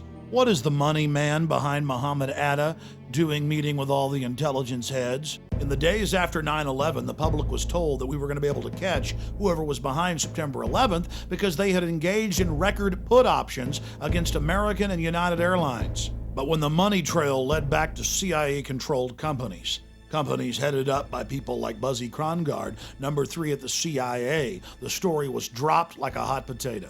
But that doesn't stop Buzzy from still going public and defending people like Osama bin Laden. He's told the Times of London and many other publications that we should just leave Osama bin Laden alone. Let him go free, that we've got a problem if we want to capture him. Prominent people across the world have been exposing the 9/11 cover-up. Michael Meacher, the number 3 man in the Blair government, wrote a huge editorial for the London Guardian titled "The War on Terror is Bogus," and he pointed out that NORAD stood down on 9/11. He wrote about the Project for a New American Century, run by Jeb Bush and Dick Cheney, years before 9/11, saying that they needed a helpful terrorist attack to get the American people behind their war for empire. Meacher concluded his article by saying, if the U.S. government didn't engineer the attacks, they certainly knew about it. Andres von Bülow was German defense minister and German technology minister. I interviewed him on my syndicated radio program, and he said there's no way Al-Qaeda carried out these attacks. Only the military-industrial complex could pull it off. But here's one of the biggest pieces of evidence. You all heard them say that a paper passport fell out of one of the towers and was picked up by a police officer on the street. This plane flies into the building, explodes with jet fuel out of the guy's jacket, goes through the fireball, through the side of the plane, out of the burning building, out of the fire shooting out, and comes down to the ground unscathed. But something happened. For 6 months, they reported they had this passport. Boy, we've got it. We've got the proof. And then the guy stood up and was alive in the Middle East, and they pulled it and said, oh, that was a mistake. He wasn't a hijacker, and the story just disappeared of the passport. Because believe me, this establishment could care less about you. The EPA found all the asbestos. The EPA, guys, said that there was asbestos and people were getting sick, and there was going to be $90 million for the police and firefighters for medical treatment. And Bush came in and had that blocked. Now that's mainstream news. And now of the 14 search and rescue dogs, 8 of them have died from cancer. In summation, it's important to note that we only covered a tiny portion of the facts and evidence that clearly shows that 9/11 was an inside job. Number one, the official story of 9/11 has been completely disproven. At every point, we've caught them lying, manufacturing evidence, or covering up evidence. From high-level government inside sources and publicly available facts, we now have a very clear picture of how 9/11 was carried out. Number one, we know that the men who were on board the aircraft, who were supposedly the hijackers, had their houses, cars, credit cards paid for by the U.S. government. They were, in truth, agents taking part in drills and nothing more. Supposed computer malfunctions at American and United ensured that all 4 planes only had 20% occupancy on board, on a day when flights on the East Coast were an average of 80% full. Once the decoys, known as hijackers, were on board the planes, a gas was released, knocking out the occupants of the aircraft. Then a small criminal group, in control of remote control systems patented for over 20 years, took control of the aircraft and flew them into the World Trade Centers and Pentagon. The CIA-controlled drills that morning confused NORAD for over an hour until it was almost too late for them to shoot down the hijacked planes. I said almost too late. When they did find out, Dick Cheney wouldn't let the planes fly over 350 miles an hour, so 3 of the aircraft were able to hit their targets. The 4th wasn't able to because our sources in the Pentagon have told us generals didn't follow their orders and had Flight 93 shot down. If it would have hit its target, the Capitol, the government would have been completely decapitated and the president could have declared total martial law. By the grace of God, everything didn't go as planned. And so now the globalists have spent the last 3.5 years trying to cover up the sloppy job they did on 9/11. They're counting on the public not being able to face the horror of what really took place so they can carry out another, even more devastating attack and finish the job they started, enslaving America and using the country as an engine to take over the planet. The only thing that can stop them now is the American people having the courage to face the truth about 9/11 and to expose it. If we don't, they're going to continue to use problem, reaction, solution. And it's going to be sad to watch the American people after the next attack going to the very killers that carried it out, begging them to protect them. And it's sad to see the deaths of these 2,800 plus people being used to sell a police state in America. You know, Bush says the terrorists attacked us, whoever the terrorists are, because they hate our freedom. Well, then why is the government, period, whether it's George Bush or John Kerry, trying to kill our freedoms? America isn't America if we don't have these God-given freedoms. That's why this country is loved. No, now we're being forged into a tool of global empire to be launched against sovereign, innocent nations that we know had nothing to do with 9/11. The Republicans are here and taking advantage of the 3,000 people that died right behind me for their own selfish politics, and it's very sad. I cried here for the first time today. I come here all the time. I've never cried here before. For some reason, I cried for the future because the way they're exploiting these dead people. Because in your guts, you know that the criminals are returning to the scene of the crime to gloat and to use the bloody sacrifice they committed. I couldn't have said it better myself. So now Bush is here in the Big Apple using the deaths as an attempt to get reelected. September 11th. September 11th, men armed with knives, armed with chemical, biological, or even nuclear weapons. The fanatics who terrorist killers, September 11th, terrorists of Al-Qaeda, terrorists, Taliban, nuclear weapons, terrorists, 9/11 terror. My fellow Americans, we have already been attacked. Terror, terrorist, evil. September 11th, in those days after the towers fell. September 11th. September 11th, ground zero. And suddenly the streets were full of sirens and there was fire in the sky. Terrorism, September 11th. Osama bin Laden declared war on America. September 11th, terrorists, a walking, talking weapon of mass destruction. Barbaric terrorists, terrorists for terrorism. September 11th, September 11th. The terrorists, war and danger. September 11th, September 11th, terrorism. Global terrorism, the horror. Terrorism, terrorists.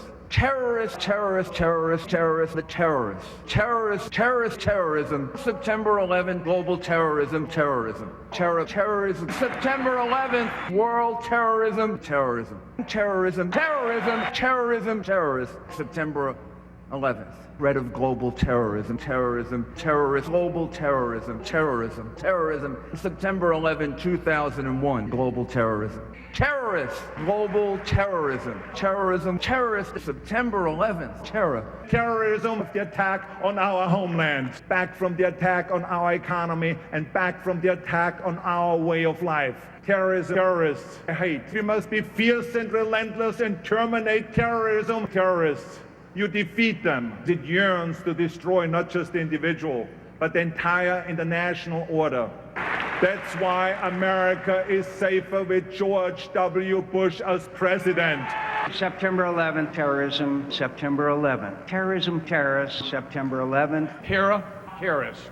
Terrorist. Terror. September 11th. Threat. Tyranny. Terrorist. Tyranny. Tyranny. People hate us. Terror. Terrorism. September the 11th. Terror, terrorist, terror, terrorist, terror. Weapons of mass destruction. September the 11th. September the 11th. Terrorists, terrorists. The evil terrorists. Terrorists. The terrorists know. The terrorists know. The elite know we're restless, that we're catching on to their scam. That's why they're now using sound wave weapons that the military has used in Iraq on the streets of America.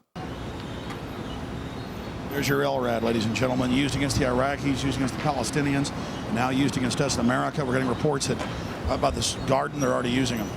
Long before 9/11, they were getting the sound wave weapons, the microwave weapons ready, building all the emergency containment facilities. They knew all this was coming. How you doing, officer? Did you know I interviewed the CEO of this company a few years ago? Our boys are using these in Iraq, aren't they? No comment. Ask all the questions to DCPI, Commissioner Paul Brown. I'm from Austin, Texas. Are those the guys in the white outfits? Right. Do you know what those are? What? Those are sound wave weapons they're using in Iraq. They can burst your eardrum. Oh, it's because of And now they're out here to be released. What do you think of it? I don't know anything about it. It might be necessary, but I doubt it. I think everyone knows it's a peaceful protest, so. Yeah, I mean, well, the point is that these are things used in Iraq against enemies, and now it's being used right here in America. Now that the government in general considers the American people enemies of the state, defense contractors have a whole new lucrative market, selling high-tech weapons normally sold to the military to the police. We're on our way to a protest that's unauthorized, not permitted. They've been arresting people by the thousands, and we're going to cover it. Of all the hundreds of huge protests we've seen, a small group broke off with an unpermitted march and is moving down towards Madison Square Garden, or MSG as New Yorkers call it. Now notice as we walk here that the roads have all been pinned conveniently ahead of the march. So tourists, anybody that's in here can be arrested, and we are now inside the pins. And look at them hurting us. Look at their cars hurting us. I wonder if it'll be like Monday night. I wonder if they'll run horses and mopeds into us. 11:35. If you're here at 11:35, they will arrest you. But I'm sorry. They're hardly letting people out. They're opening up the pens a little inch to let people slowly trickle out. So they're set. And now we're getting in trouble for letting y'all know. Well, that little story about how they're going to arrest people really worked. Look, everybody's leaving. Police then went in with barricades and broke the protest up into 4 different blocks and randomly arrested innocent people. It was the same story over and over and over again. and police brutality was completely out of control. Reporters for Reuters, the Associated Press, student reporters, tourists, even an American Spectator reporter was arrested and taken to Pier 57. Look around you. A prison is being built. A high-tech, cashless society control grid. We're now going to explore the ruling elite in the world today and what their driving ideology and philosophies are. We'll also look at their minions, the people that slavishly serve them.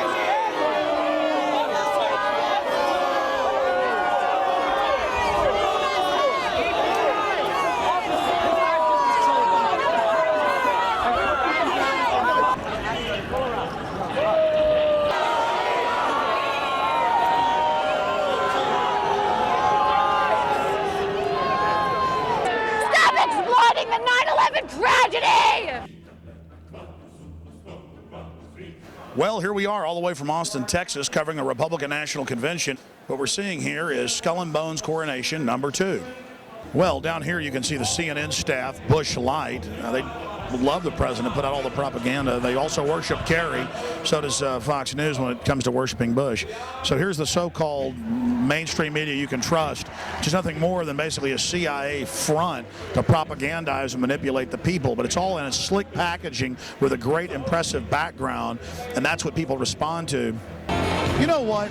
I bet most of those so-called Texans down there from that Texas delegation aren't even first-generation Texans. They're just as phony as George W. Bush is. A guy who is from Kennebunkport, Maine, whose daddy speaks with a perfect Atlantic accent. People who were Tories back in the Revolutionary War. They came down carpetbagging to Texas when George was a little boy. And now so many Texans and phony Texans have been sucked in by this and just love the whole motif. But again, it's form over substance. It's the packaging. Yeah, I'm a slave. I'm happy about it. I'm proud of it. I've decided to just join the New World Order. I've decided to just go along with it and have a good time. The media has really been covering Skull and Bones lately, how Bush and Kerry are both members. Are you aware of that organization? I am not. Does it concern you that they both were in the same fraternity in college and just 2 years apart? No, it does not. Just one hell of a coincidence that 15 members each year out of 290 million people and the two presidential candidates are Skull and Bones. I would say that's a coincidence. I would say that's a coincidence. Yeah.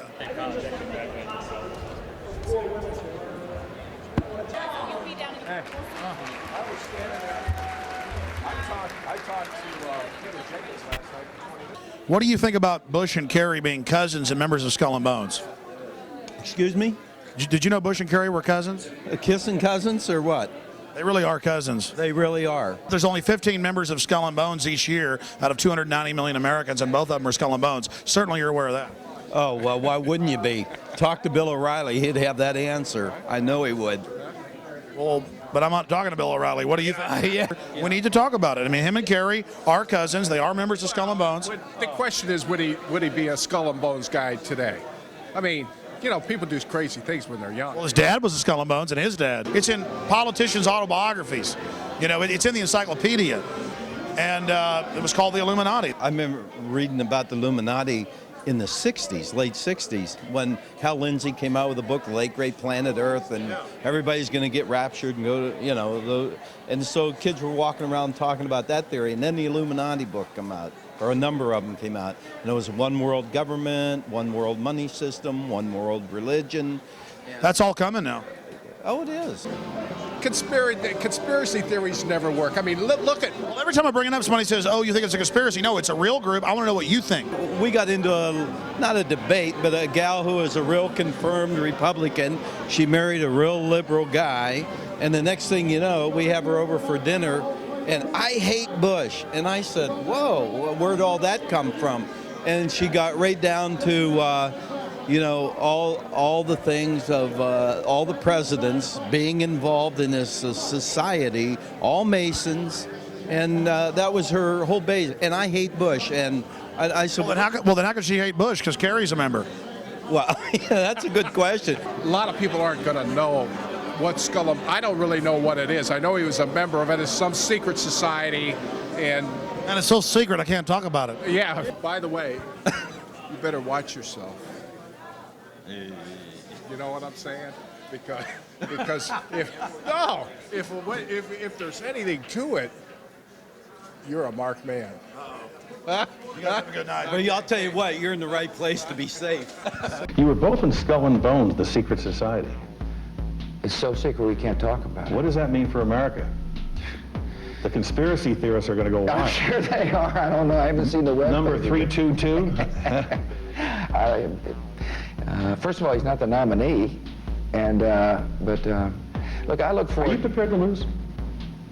No, I'm not going to lose. You both were members of Skull and Bones, a secret society at Yale. What does that tell us? Not much, because it's a secret. Is there a secret handshake? Is there a secret code? I wish there were something secret I could manifest. 322, secret number? There are all kinds of secrets, Tim, but one thing is not a secret. I disagree with this president's direction. Most people don't know the Order of Skull and Bones at Yale is simply one chapter in a larger global organization known by many as the Illuminati. Its symbol is a skull and crossbones and the number 322. Skull and Bones is the name used by the uninitiated or non-members. The true name of the organization is the Order of Death or the Order of the Death's Head. George Bush and John Kerry have both been initiated in the same way. They swore an oath to the tomb, to the order of death above all others, and to wage eternal war against all of humanity. In April of 2001, ABC News was able to get a few minutes of video of a small portion of the ritual that's conducted outside in a courtyard. What they witnessed was macabre, chants of death equals death and devil equals death, accompanied by mock human sacrifices. President Taft was a prominent member of Skull and Bones, and in 1900, he became the first president to visit Bohemian Grove in Northern California, a satellite of Skull and Bones. For 3 generations, the Bushes have been members of Skull and Bones, and for 3 generations, they've traveled to Northern California and the Bohemian Grove. There are many prominent foreigners, like German Chancellor Helmut Schmidt. Ronald Reagan, Richard Nixon are pictured here in 1957 at the Bohemian Grove. Both men wrote about the organization in their public memoirs. Schwarzenegger is a reported visitor to the Bohemian Grove, as well as former President Jimmy Carter.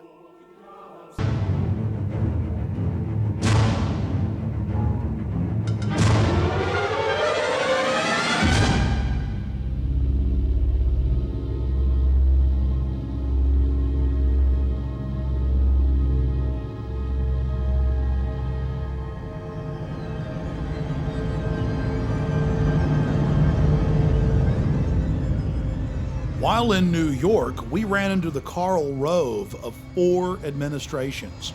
David Gergen, top presidential advisor to Ford, Reagan, George Herbert Walker Bush, and Bill Clinton. We couldn't believe our luck. It just so happens that David Gergen is also a prominent member of the Bohemian Grove, the offshoot of Skull and Bones. This insider of insiders, a staple of the White House for 22 years, got very upset when we brought up Bohemian Grove to him. He didn't deny its existence. He didn't deny that he was a member. He didn't deny the rituals. He just became angry and didn't act very gentlemanly. The real wild card here are the demonstrators. We just don't know where this is going to go.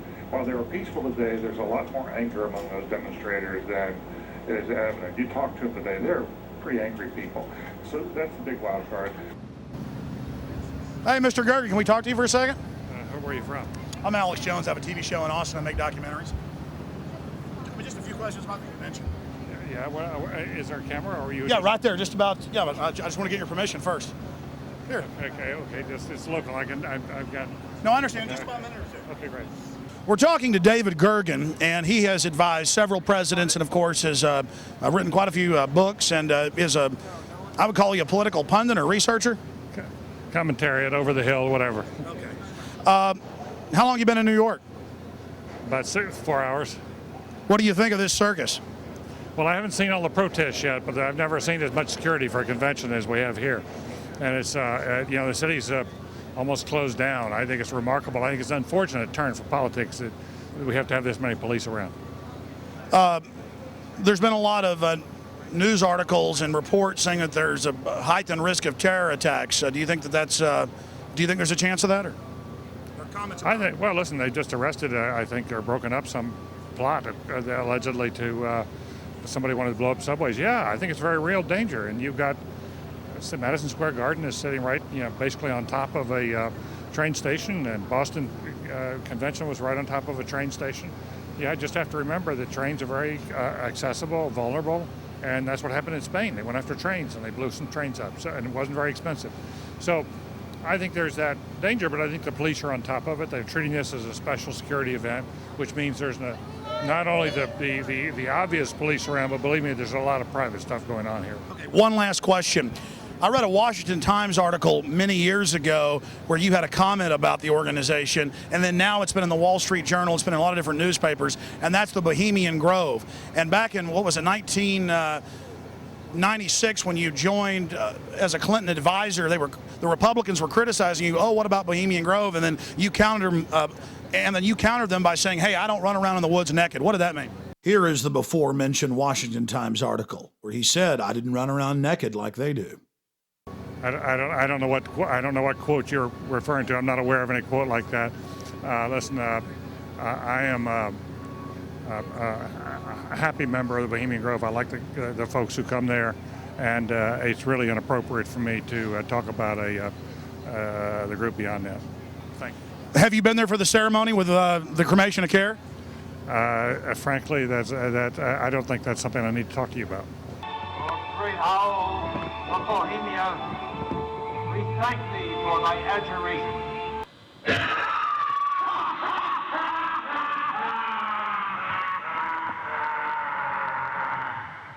Have you been there for the ceremony with the cremation of care? Frankly, I don't think that's something I need to talk to you about. Really? That's right. Well, I'm Alex Jones, and I snuck in there in 2000. I'm the guy that blew it wide open and got the video. It's been on national TV. Well, I disrespect you for that. You do? I do. But it's a lot of big public officials going in there. Don't we deserve to know? I don't know anything about you, and I don't know anything about your film. But if you go in there with an understanding, you violated that understanding by releasing that film, and I don't respect you for that. Really? But we have public officials. I'm sorry. You took an understanding when you went in there that you would not do that film. And did you have an understanding when you went in there? No. Did you crash it? Yes. Yeah, and it has no trespassing signs there too, doesn't it? No, they put them up after. Oh, I'm sorry. I just walked in. I'm sorry, sir. I've been there before. I know what the circumstances are, and I'm sorry you violated the understandings. That was not a gentlemanly thing to do. But what about the ritual? Is the ritual gentlemanly?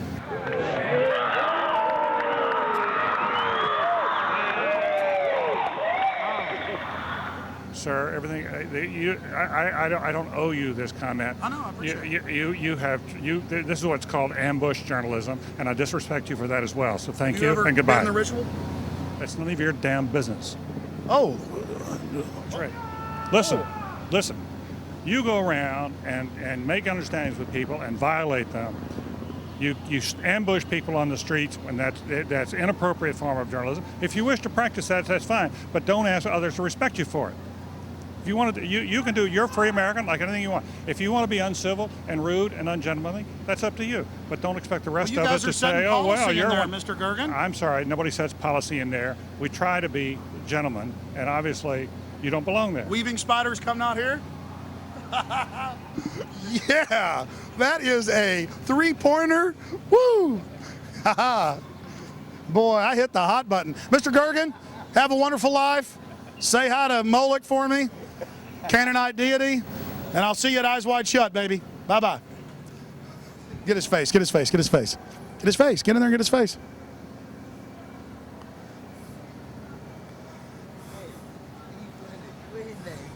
David Gergen. David Gergen says that we're angry? The real wild card here are the demonstrators. We just don't know where this is going to go. While they were peaceful today, there's a lot more anger among those demonstrators than is evident. You talk to them today, they're pretty angry people. So that's a big wild card. Thank you, and goodbye. Been in the ritual? It's none of your damn business. It's none of your damn business. Oh. That's right. Listen, listen. Just look at him. That's a face keeping a lot of secrets. He's got some stories to tell. And remember that Washington Times article? It talked about all the other organizations that he resigned from. It mentions the Trilateral Commission, the Council on Foreign Relations, all of them groups dedicated to setting up a world government and destroying American sovereignty. You're looking at video that I personally shot during the cremation of care ritual held at Bohemian Grove. My documentary film, Dark Secrets Inside Bohemian Grove, details how world leaders from across the planet meet every July and actually engage in mock human sacrifices to the Canaanite deity Moloch. They bring a bound body in an effigy of a child and sacrifice it to the idol. And incredibly, most of those in attendance are our supposed Christian conservative leaders. Here's a video still I shot while I was inside of the encampment. You see a human skull in effigy. And let's look at that deity they worship, Moloch, a Semitic deity mentioned in the Bible whose worship was marked by the human sacrifice of children. Since we blew their cover in 2000, the Grove's gone public to a certain extent. They released this photo of a 1915 ritual. Here you have the hooded figure over the mock sacrifice. And here's a simulated hanging from 1908. In this picture, you see a photo from 1909 with what looks like public officials in attendance. A black boy is tied down to some type of table, and around him we see people in strange garb. I'll leave it to you to figure out what they're doing. In 2004, the Grove released this photo from 1934 of members in hoods. The Canaanite deity Moloch was worshipped in Greece, Babylon, and then later in Europe. It is normally symbolized by a bull or an owl or some type of horned beast, and children are sacrificed to it. It is the precursor of all modern death cults. I was able to get out of the cult compound with this program cover from the cremation of care, and right on the front, where a child would be burned, they had photoshopped in the image of a skeleton burning in the flames. What purpose does this all serve, having world leaders congregate and engage in an ancient Canaanite ritual of mock child sacrifice? It's a way of binding them together, whether it's George Herbert Walker Bush or Henry Kissinger or Ronald Reagan or Federal Reserve Chairman Alan Greenspan, who's been a member since 1984. It's about bringing them together. Nowhere is the origin of the cult more in evidence than in former German Chancellor Helmut Schmidt's own autobiography, Men and Powers, a political retrospective. He talks about how they have their own German groves where they do these rituals, these, quote, druidic rituals. But he says his favorite place to do the rituals is at Bohemian Grove. This is a book that you can get at the library written by him. He talks about the Trilateral Commission, the CFR, the Bilderberg Group, and world government. And he says that much of the decisions are made at the Bohemian Grove. We were able to obtain the internal annals of the Bohemian Grove from 1987 to 1996, a publication only given to members. And in it, we see pictures of George W. Bush and his father, Newt Gingrich. We see all of these different famous individuals there at the Grove. Walter Cronkite, Jimmy Carter, Jack Kemp, Richard Milhouse Nixon. The list goes on and on. If you're still doubting reality, here is a November 1989 issue of Spy magazine. The Grove released photos of themselves dancing around dressed like women. And in the article, they admit that they do mock human sacrifices. The article went on to show artist renditions of the Moloch idol, as well as discussing how they bus in male prostitutes and how AIDS was a big problem. Then a New York Post article in July of 2004 reported how a top gay porn star serviced the moguls at the Bohemian Grove. This 1914 Bohemian Grove annal has a swastika on its cover, and inside it talks about how they're a German death cult founded by the Illuminati. But some of you are saying, wait a minute, The Nazis invented the swastika. That was their symbol. You're talking about 1914 and 1920. My friends, the swastika was used by the Buddhists. It was used by Native Americans. It is a sun symbol, and it was used by Druids in Europe thousands of years ago. In the 1920s and 30s in the U.S., it was a symbol of good luck, like a horseshoe. But for the Nazis and members of the Bohemian Grove, it was a symbol of power. And Adolf Hitler was obsessed with the occult. The roots of Nazi Germany grew out of groups like the Thule and Thule Society, organizations obsessed with black magic, which themselves sprung from older organizations like the Illuminati.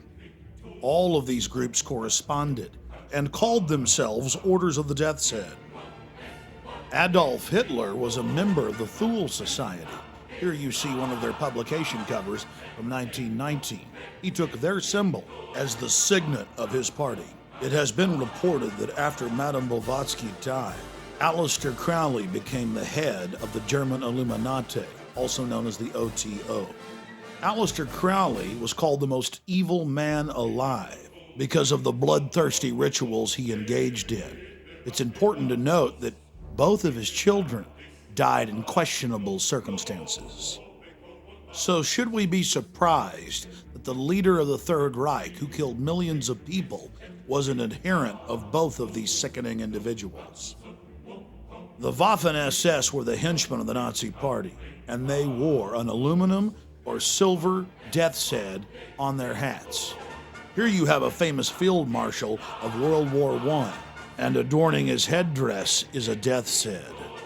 In reality, all of Hitler's actions were nothing more than a manifestation of the deepest and darkest dreams of the Order of Death. And remember that the Order of Skull and Bones of Bohemian Grove are nothing more than offshoots of this global movement. The Nazis wore a skull and crossbones on their hats. Compare that to the skull and bones symbol.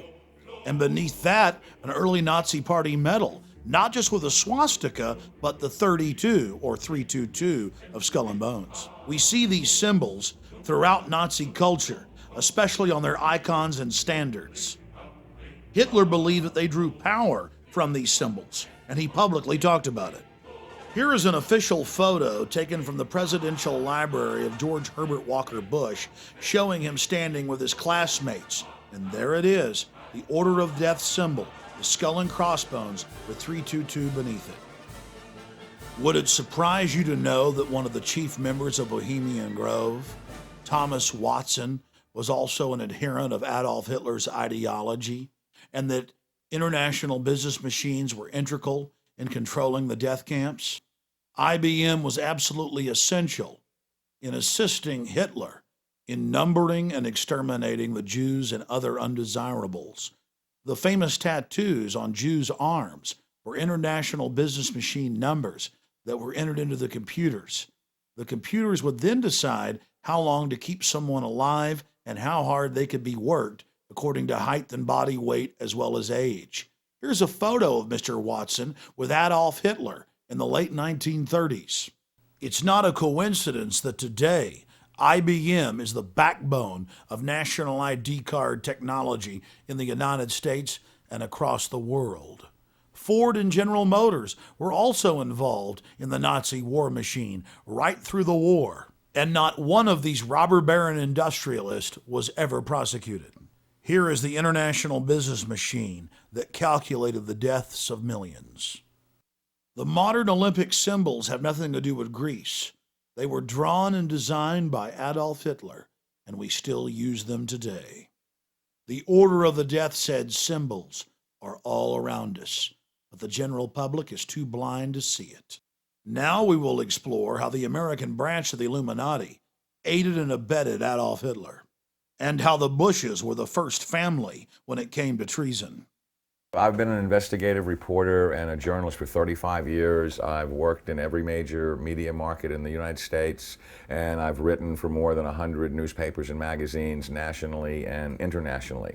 So last September 17th, I became the first journalist in U.S. history to go to the U.S. National Archives and the Library of Congress and pore over the thousands of pages of documents in both places to prove beyond a shadow of a doubt or any refutation of the facts that Prescott Bush, the grandfather of George W. Bush, and George Herbert Walker, his maternal great-grandfather for whom his daddy is named, were Nazi traitors to the country who should have been tried for treason. 2 weeks ago in early August, a major world newspaper, The Guardian of London, finally got on the story internationally, and they flew a renowned reporter of theirs named Duncan Campbell over to Washington to take me back to the archives and Library of Congress so that they could verify that these explosive documents were real and I didn't have forged copies.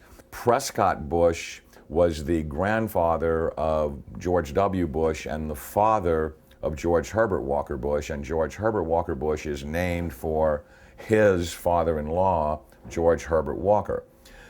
Prescott Bush graduated from Yale in 1917 and was in Skull and Bones with E. Rowland Harriman, who was the younger brother of W. Averill Harriman. The Bush family really had nothing going. They were essentially social climbers and opportunistic people. At the time that Prescott Bush met Dorothy Walker, he was a tire salesman. And George Herbert Walker, as all fathers do when their daughter's going to marry someone, said in his heart, you know, it's not an appropriate thing socially that my daughter marry a tire salesman. So he brought Prescott Bush first into Brown Brothers Harriman and then Union Banking Corporation. In actuality, it was anything but a bank. It was essentially a Nazi money laundering operation that had a lot of tentacles into a lot of different other businesses. They owned a shipping line called Hamburg American Line, for example, which was the first Nazi front business seized, although the line was no longer operational in 1942. In the early 1930s, it transported Nazi spies into the U.S., and then their promotional ads offered cash rewards to any American citizens who would go back on Hamburg American Lines and proselytize for Hitler. 8 months after the U.S. had entered the war, the New York Herald Tribune ran a front-page article, "Hitler's Angel has $3 million in U.S. bank." And it caused a major scandal and just rocked the world of politics. Brown Brothers Harriman, which George Herbert Walker and Prescott Bush were affiliated with and partners in, worked with I.G. Farben, which operated Auschwitz. Prescott Bush, he did a number of things that were not only anti-American, but were pro-Hitler, and he did all that he could to proselytize for Hitler and the rise of his Third Reich, because the largest client, Fritz Thyssen, of his patron, W. Averill Harriman, dictated what kind of behavior he would practice to enhance his own career. So he was put on the board of directors of Union Banking Corporation, and he was also a shareholder in Union Banking Corporation along with E. Rowland Harriman. But what's interesting about what the documents show is that they clearly state that all of the shareholders were phantom shareholders for Fritz Thyssen and did his bidding directly. So the point I'm making is it's not as if they bought these shares of stock as a passive investment to hopefully profit from the war. They were directly doing the bidding of the individual who built the Nazi war machine. Some very shocking documents that I saw at the Library of Congress 2 weeks ago on August 10th, on August 9th, excuse me, had to do with the hearings of the McCormick-Dickstein Committee of November 1934, show that Prescott Bush and the DuPont family, the Remington family, and J.P. Morgan tried to overthrow the U.S. government, assassinate FDR, and put a Hitler-style fascist state in place. I have in my possession testimony from the McCormick-Dickstein Committee in November of 1934 by one of the fascist plotters that they were going to follow Hitler's model exactly and impose martial law on the United States, round up unemployed people that were worthless to the economy and troublemakers and Jews and put them into internment camps. And their plan was, if necessary, to exterminate the people that could not be part of the effort. The only reason the coup attempt in 1934 didn't succeed is that they hired the wrong general to lead it, General Smedley Butler, the great Marine hero, two-time Congressional Medal of Honor winner, who worked with the plotters just long enough to be able to identify who they were and then blew the whistle on them to Congress. Incredibly, after being warned by the FBI and the Justice Department and the Treasury Department to cease and desist in their Nazi dealings, they had continued them until 1951. There had been 28 additional seizures of Nazi assets and Nazi business fronts between late 1942 and 1951, and that they had moved Nazi assets into Switzerland, Brazil, Argentina, and Panama, and they had continued to do business with their primary Nazi patron, who was Fritz Thyssen, who backed Hitler beginning in 1921 and who was the wealthiest man in Germany, and a steel and coal baron who, with his partner Friedrich Flick, essentially built the Nazi war machine along with I.G. Farben. In 1951, when Fritz Thyssen died in Argentina, Union Banking Corporation was liquidated by the U.S. government, and Prescott Bush received $1.5 million for his holdings in his Nazi business, and that was the beginning of the Bush family fortune for all intents and purposes. George Bush doesn't take his philosophical foundation from the Bible or the teachings of Jesus in the Sermon on the Mount. George Bush takes his inspiration from what he learned in Skull and Bones and from the Thule Society that Hitler and Goebbels and Goring cut their teeth in, Bohemian Grove, these evil organizations that perpetrate the ugly things that these criminals are doing to this country for which they must be held accountable. Now you look at the Republican National Convention this week and you bring in Arnold Schwarzenegger to speak last night. Schwarzenegger is the son of a Nazi. He has praised Nazis. He has praised Hitler. He talked last night in terms like, we will not falter, we will not waver, we will win this war on terror. He's a leader who doesn't flinch, who doesn't waver, and does not back down. Well, that's exactly the speeches that Hitler made after the Reichstag fire. Terrorism and the homeland being under attack are precisely the issues that Hitler used to subvert everything within the German system of government. This is a criminal regime. They not only emulate Hitler, but its genesis comes from Hitler. And I defy anyone, a historian, journalist, author, anyone, to come forward and disprove my premise that you cannot differentiate Hitler's invasion of Poland in 1939 and the Reichstag fire and his attempt to dominate the world from George W. Bush's unprovoked invasion of Iraq and subversion of the Constitution through the Patriot Act after 9/11, which I submit is his Reichstag fire. Karl Rove and his minions are every bit the masters of propaganda that Joseph Goebbels was. They literally took lessons from Goebbels and Goring about how to create such brilliant propaganda that unreality can become reality, and reality can be subverted to fantasy political subterfuge right before your eyes. So there's just an endless broken record that is leading up to the present era, that the Bush family has had a single goal for 100 years, which is to become the most powerful family on the planet and to rule the world. And they are on the verge of doing that under George W. Bush. It's critical that every citizen of this country rise up and do something, because the day of reckoning is at hand, and these people are Nazis. They are practicing Nazi philosophy. They are mimicking Nazi tactics, and time is running out. And now it's being reported that the architect of the Bush administration's policies, Karl Rove, is the grandson of Karl Rover, a Gauleiter or governor over an entire state in Nazi Germany. Pulitzer Prize-winning journalist Bob Woodward, reporting on a Bush rally, said that Karl Rove likened the meeting to a Nazi rally. Now the Bush-Rove-Schwarzenegger nexus is promoting worldwide war in the name of America's safety to stop the threat of terrorism.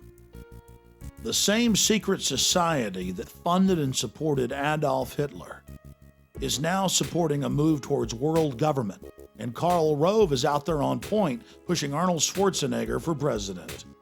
Today. We don't know what to make of the fact that he seemed to be somewhat part of the winner's circle, do we? We don't know why he was so much in evidence today. Well, he's the Republican governor of the most populous state in the Union, who is very supportive. He's an old friend of 41's. The San Francisco Chronicle reported the decision to have Arnold run was made by Rove at the Bohemian Grove. You've got to hand it to the political wizards. Tens of thousands of Republicans at the RNC praising and chanting for a man who's for open borders and rabidly against the Second Amendment, but they've been told to worship him, so they are. This isn't the first time we've been fooled by foreign usurpers. There was another interesting meeting in Madison Square Garden back in February of 1939 by the Bund, or the American Nazi Party. At the very same venue where Bush and Schwarzenegger gave their speeches in 2004, the American Nazi Party promoted the vision of Adolf Hitler. In fact, the Nazi Party in America was very, very popular. The people hadn't yet seen the danger, because while the American people slept, Nazi agents like Prescott Bush were working overtime for the Reich. And Arnold's father, Gustav Schwarzenegger, was busy too, volunteering for the Nazi Party in Austria when it was illegal and becoming an SS officer. And Karl Rove, reportedly his grandfather, again, was a Gauleiter, or a governor, over an entire German state. Mr. Fritz Kuhn.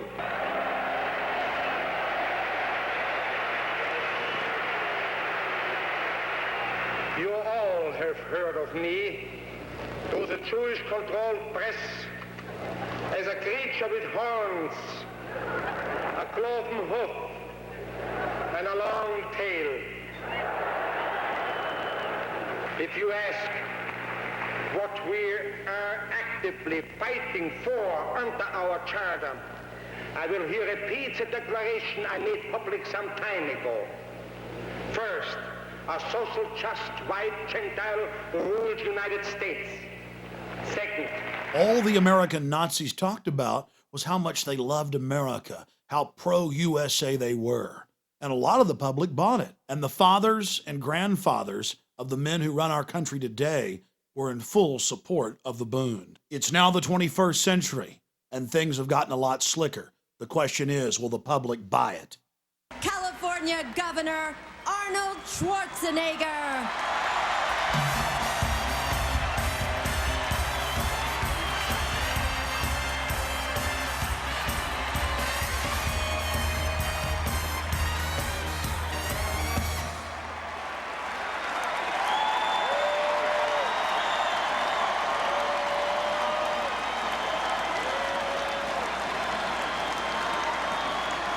Thank you.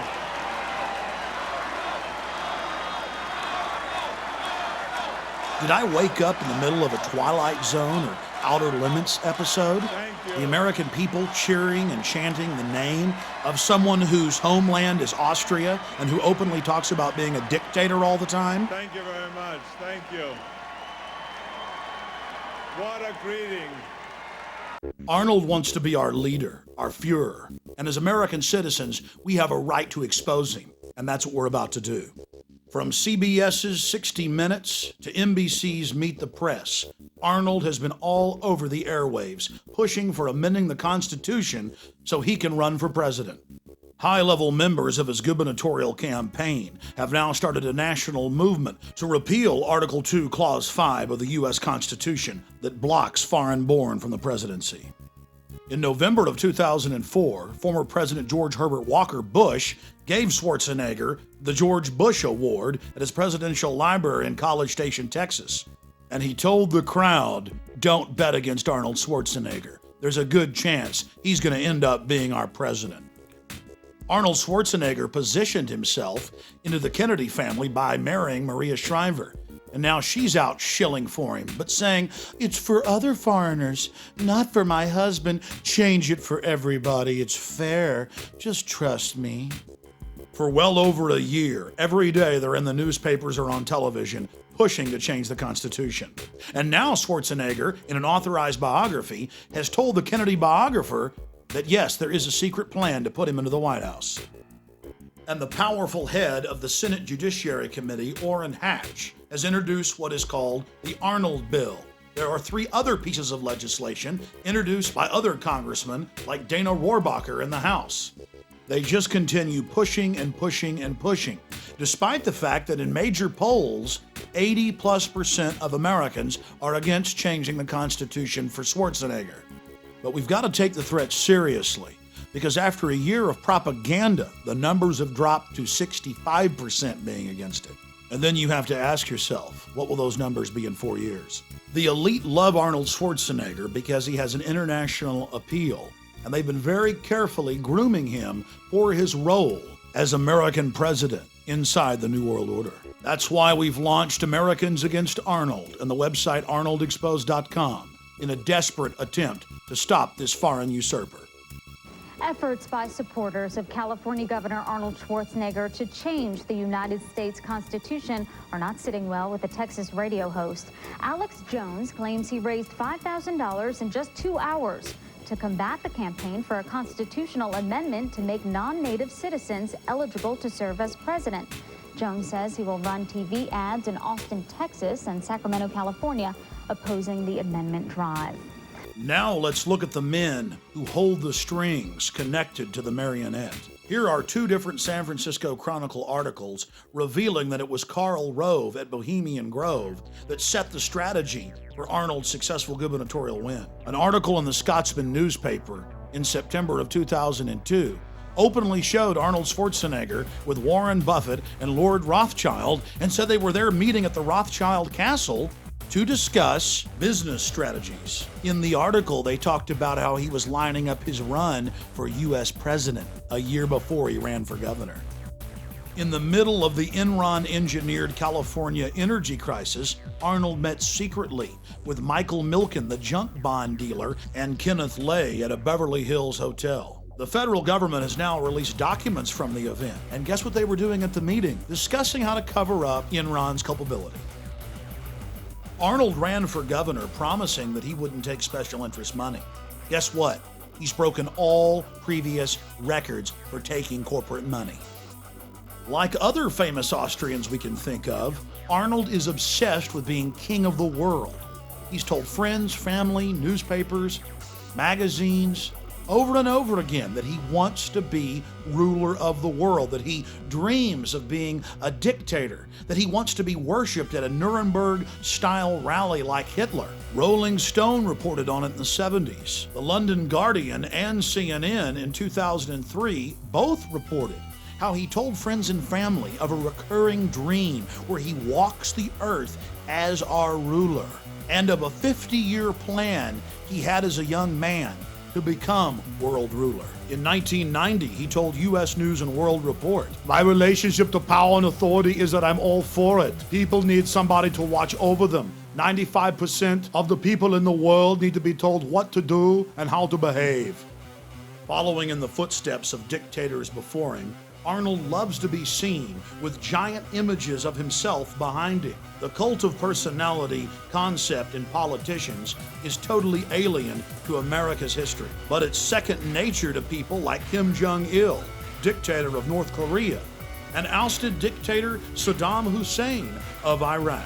It was pioneered by Alexander the Great and used to great effect by the Roman emperors. Hitler and Stalin just loved it because it made the people feel insignificant. In the dystopic novel 1984, huge portraits of Big Brother stare down on the slaves. But after all, Arnold's just going with the times. Now across the United States, we've seen these giant billboards with George Bush's picture on it, paid for by his supporters, that say, "George Bush, our leader." President Bush has done something that no American president has ever done. He likes to prance around in military uniforms, reminding us of where his power comes from. We should all be concerned that our president is dressing like Saddam Hussein, Fidel Castro, Mao Zedong, and Adolf Hitler. And Bush loves to be seen in uniform with lots of troops behind him. But so does Arnold. Here is Schwarzenegger giving the fascist salute in one of his bodybuilding poses. A trick the pro-Schwarzenegger press likes to play on the people is to focus on his father and then go, well, he can't help it if his father was an SS officer. What they don't like to focus in on is Nazi war criminal Kurt Waldheim, who was Secretary General of the United Nations. At his wedding to Maria Shriver in 1986, in front of a massive press in attendance, he said the following: My friends don't want me to mention Kurt's name because of all the recent Nazi stuff and the UN controversy. But I love him, and Maria does too, and so thank you, Kurt. Here's a photo of Arnold Schwarzenegger with Kirk Waldheim in Austria in 1999. Kirk Waldheim was an elite Nazi as well, an officer in the SS. He hunted down American soldiers in Serbia and killed them. An article in '92 in Spy magazine reported on how Arnold liked to give away recordings of Adolf Hitler to friends in California. It also reported on how he loved to give the Sieg Heil salute. Former Mr. Universe Rick Wayne went public and talked about how Arnold loved to call black people the N-word and said they couldn't run or do anything, and how he went on to say that blacks were basically worthless to society. A second champion black bodybuilder, Robbie Robinson, went public.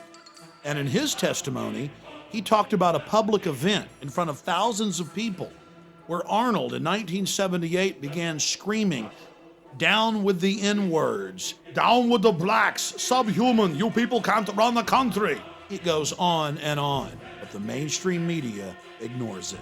Arnold's barbaric treatment of women is legendary, and he's publicly apologized for it. The reason this is so important is it shows a total lack of control.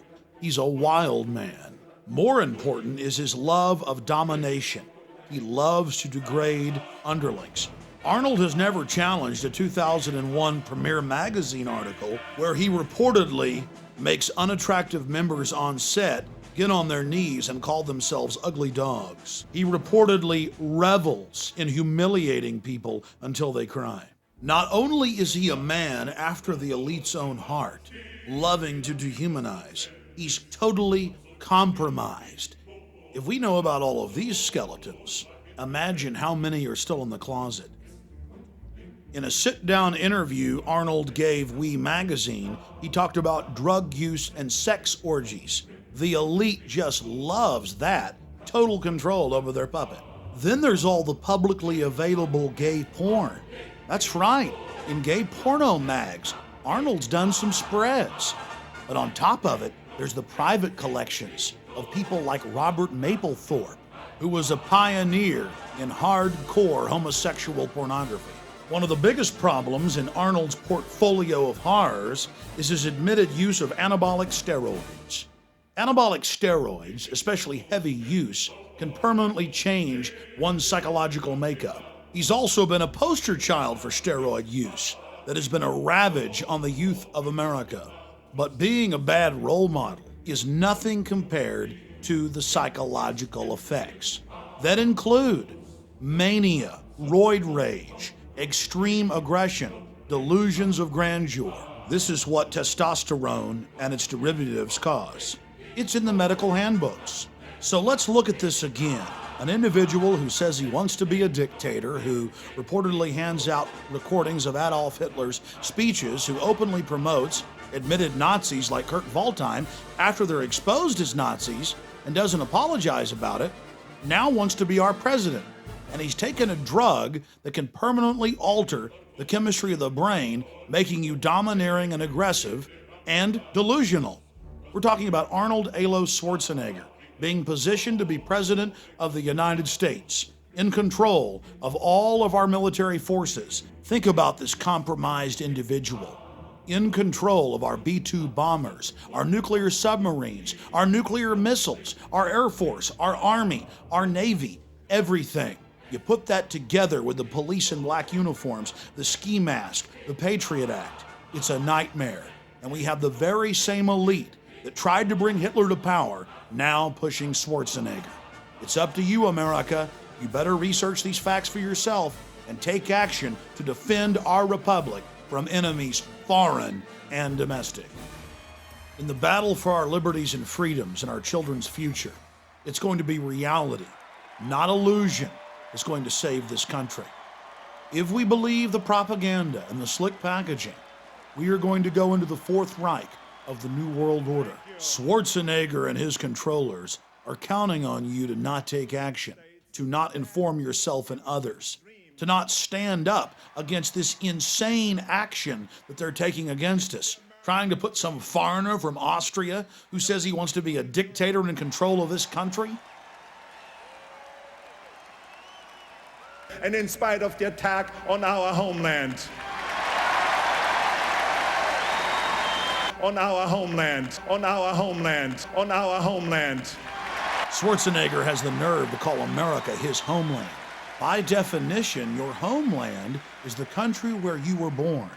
And that country for you, Arnold, is Austria, of the Black Eagle and Lederhosen, where your father was an SS officer, where your mother, when he died, married another top SS officer. That's your homeland. Your homeland is the birthplace of Adolf Hitler, and America will never be your homeland. Your claim of America as your homeland is as false as everything else you do. Then Arnold went into a very revealing diatribe where he talked about the police state in Austria, a police state his father helped set up. The problem is America's turning into that very police state. It's a mirror image. When I was a boy, the Soviets occupied part of Austria. I saw their tanks in the streets. I saw communism with my own eyes. I remember the fear we had when we had to cross into the Soviet sector. Growing up, we were told, don't look the soldiers in the eye, just look straight ahead. It was common belief that the Soviet soldiers could take a man out of his own car and ship him back to the Soviet Union as slave labor. Now, my family didn't have a car, but one day we were in my uncle's car. It was near dark as we came to the Soviet checkpoint. I was a little boy. I was not an action hero back then. But I remember how scared I was that the soldiers would pull my father or my uncle out of the car and I would never see them again. My family and so many others lived in fear of the Soviet boot. Well, Arnold, now America imprisons more people than any other country on the face of the earth. And American children grow up in the high-tech police state that your masters have built. After winning the rigged election against his cousin John Kerry, Bush said that he had political capital. He went on to explain that that meant he could do whatever he wanted to. Look at the number of uniformed personnel, all of them armed. It's estimated there are 60,000 armed and uniformed members of law enforcement here. Roughly one police officer or soldier tasked to this duty per every 4 or 5 spectators, the highest ratio in history. You've driven around this city, Chris, the last couple of days. Brian and I were talking about it. It was close to an armed camp. Ladies and gentlemen, the President of the United States, George W. Bush, and First Lady Laura Bush. Wave to them. Let them know that you love America. Administer the presidential oath of office. Justice Rehnquist. Lord Bush went on to give an oath that he would protect and defend the Constitution, when all he's been doing is trying to dismantle it. His new Attorney General, Alberto Gonzales, has said publicly that President Bush is above the law, above the Constitution, a dictator. Will you raise your right hand, Mr. President, and repeat after me? I, George Walker Bush. I, George Walker Bush. Do solemnly swear. Do solemnly swear. That I will faithfully execute. That I will faithfully execute. The office of President of the United States. The office of President of the United States. And will to the best of my ability. And will to the best of my ability. Preserve, protect, and defend. Preserve, protect, and defend. The Constitution of the United States. The Constitution of the United States. So help me God. So help me God. Congratulations.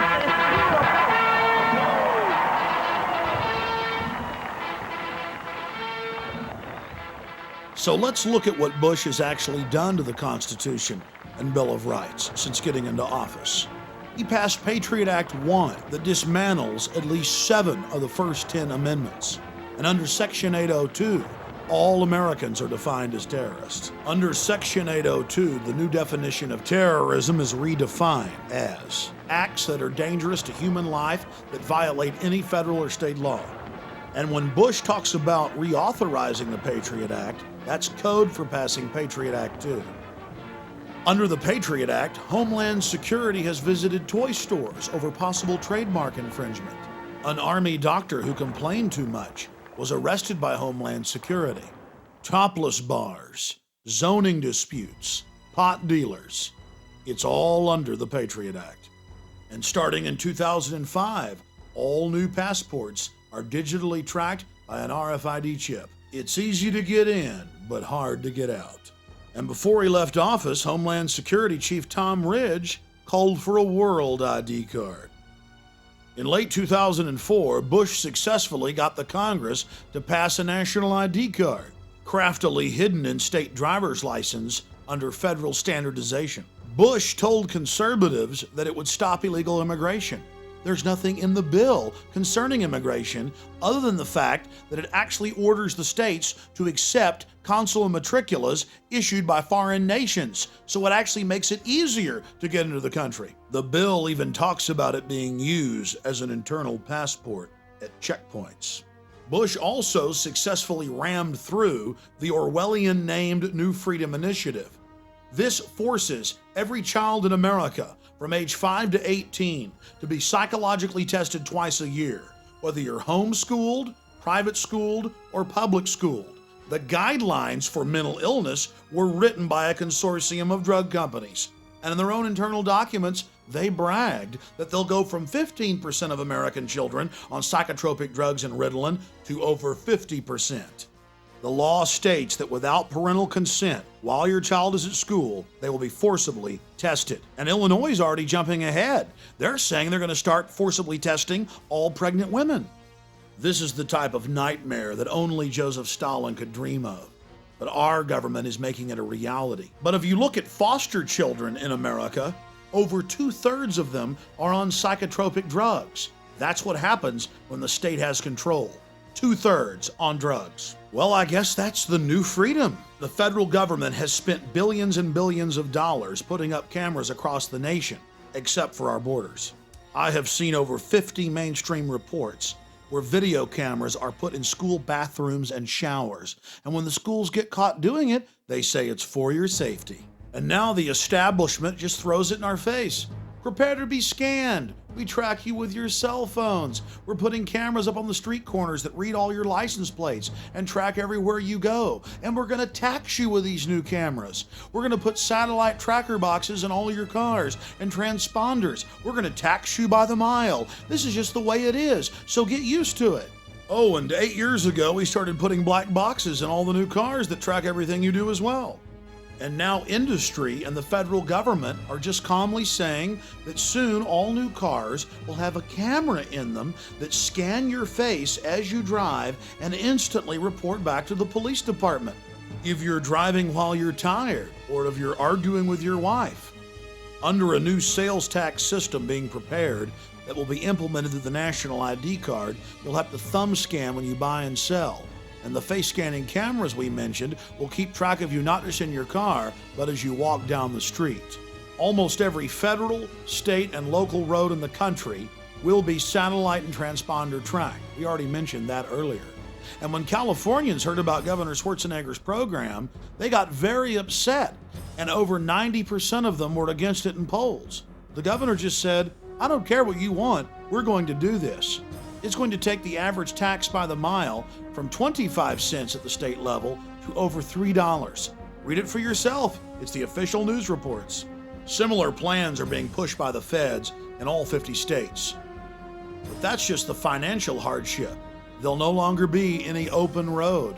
Everything you do will be tracked, chronicled, and traced. Whether it's a large highway or a rural road, everywhere you go will be chronicled. And in middle schools across the country, students are having to wear RFID tags around their necks, tracking and training them how to be good little prisoners. And now hospitals are openly discussing making their patients take implantable microchips.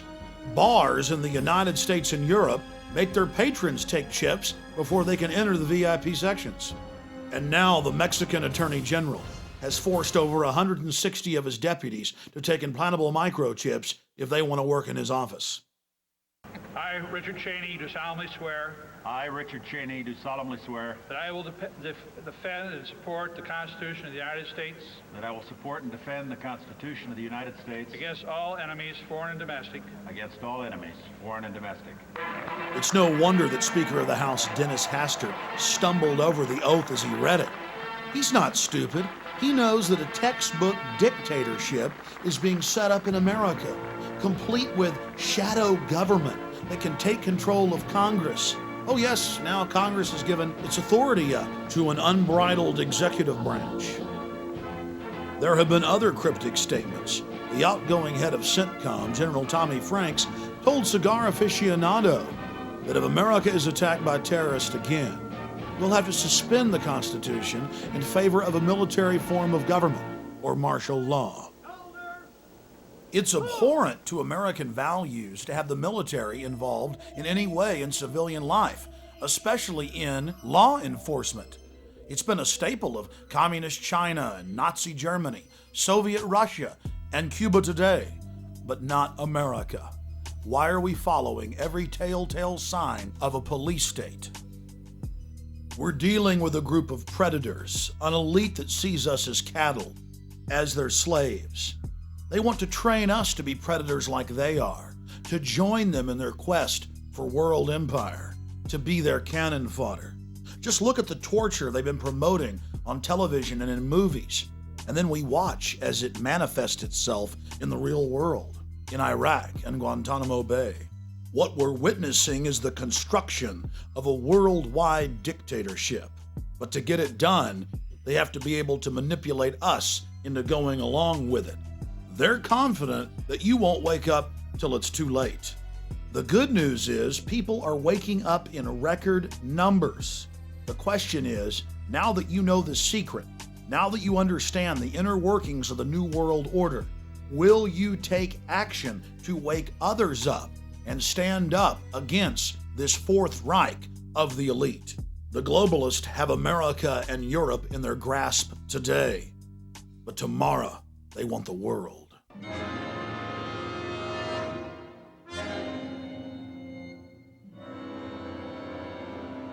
Let us never tolerate outrageous conspiracy theories concerning the attacks of September the 11th.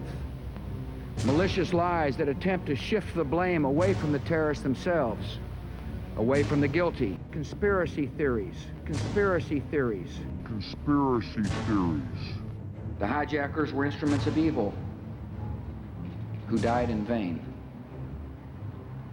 Behind them is a cult of evil which seeks to harm the innocent and thrives on human suffering.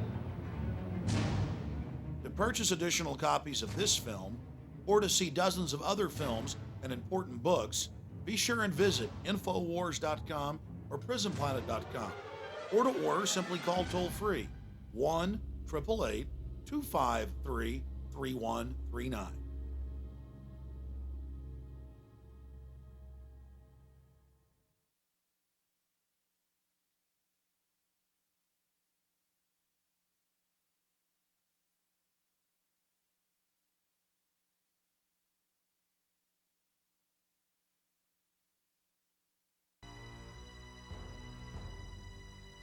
The globalists have been systematically engaging in a massive brainwashing campaign, telling the public that torture is a good idea. And now we've seen the aftermath of torture. The Joseph Mengele-style abuses include killing detainees and harvesting their organs. But they don't just torture people to death. They do things so horrible we can't even mention them here. And there's no mystery when it comes to finding out who ordered all of this ultra-brutal torture at Camp X-Ray at Guantanamo Bay and Gitmo and 32 other camps in Iraq. Alberto Gonzales and Chertoff and the rest of Bush's crew openly wrote memos detailing how torturing people unto death is an okay thing to do.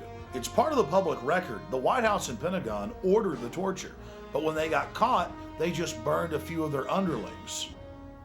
The Pentagon's own reports admit that 90% of those that were picked up at checkpoints in Iraq were totally innocent, but that didn't stop them from being tortured. In fact, the Army's own report admits that military dogs were used to bite and frighten detainees, that women were brutally raped, that detainees were beaten to death and sodomized with large objects dripping with battery acid. people's children were also raped in front of them to attain answers.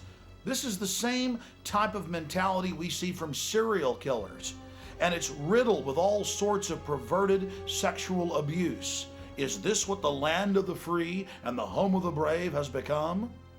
After 13 years of sanctions, over 1.5 million Iraqis died, 700,000 of them children. And now thousands of private contractors have taken over the torture where the Pentagon left off, following in the footsteps of other famous control freak serial killers and torturers. The only reason the elite is selling us on torture is because they want to condition us to where we will accept its use against us. And it's been going on for decades in America, in the prisons, and against pro-life demonstrators, environmental activists, and anyone else that doesn't totally submit to their tyranny.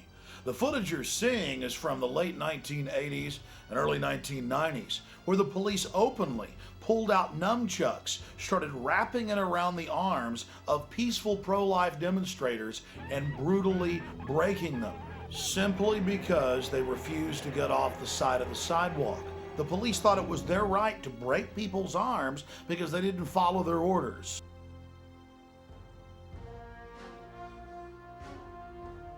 They used nunchucks on the rescuers. This is an illegal martial arts weapon, and merely possessing one in California is a felony. To be attacked with one is assault with a deadly weapon. Never before in the history of America have nunchucks been used on non-violent protesters. This is the gruesome sight of what happened.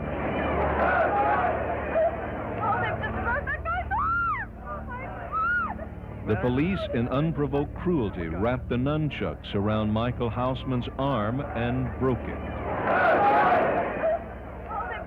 When lawyers went to federal Judge Tashima to request he order the police to cease using them, he denied the request, saying in so many words that pro-lifers could not prove they were in any danger. I can't tell you what it's like to be lying on the ground with police officers on a top of you, using all sorts of torture holds to make you walk. You can't walk even if you wanted to walk, and their sole intent is to torture you, and then listening to the screams of the people.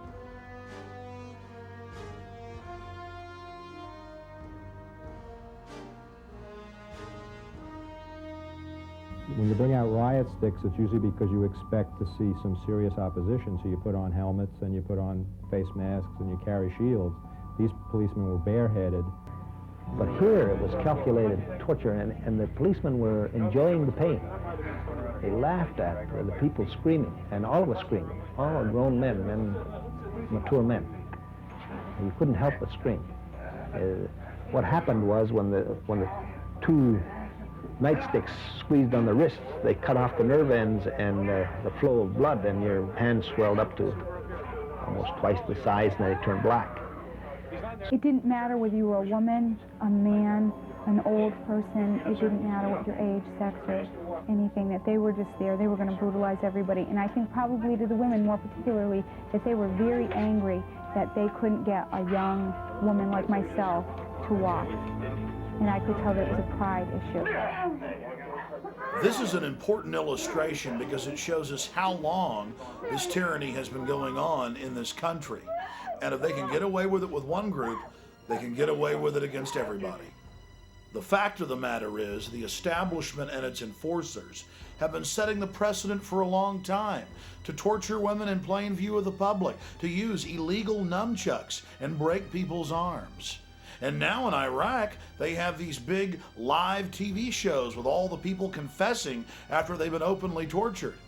And in 2005, people they take into hospitals who refuse drug tests are restrained and then tasered repeatedly until they go ahead and urinate in a cup.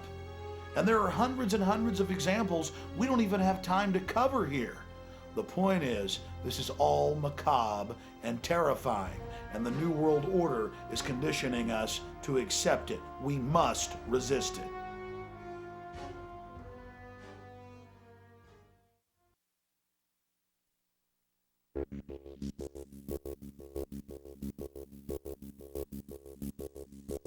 The United Nations was founded right here in the United States in 1945 at the end of World War II. It was set up at the Presidio in San Francisco by our military-industrial complex.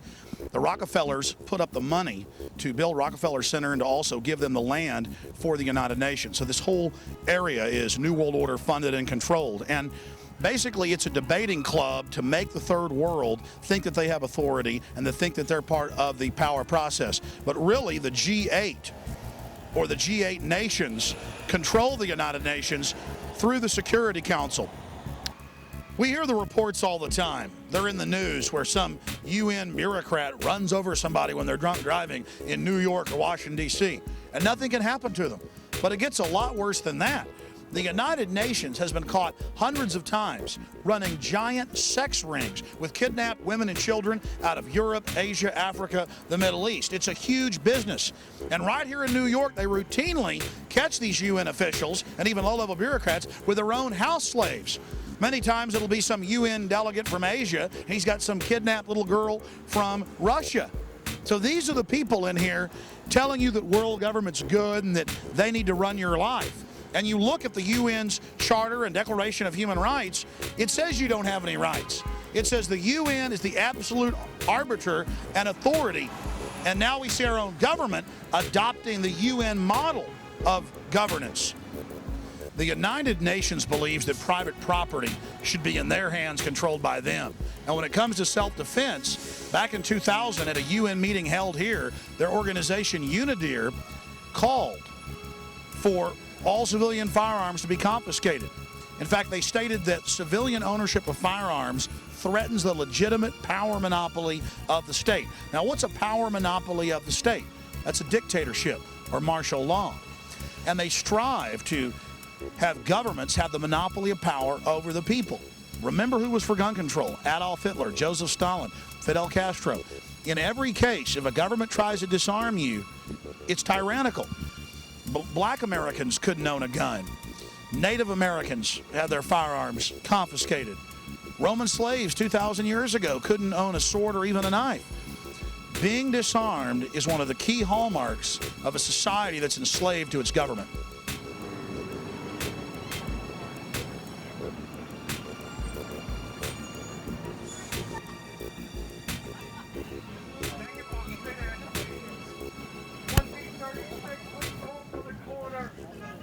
Sorry.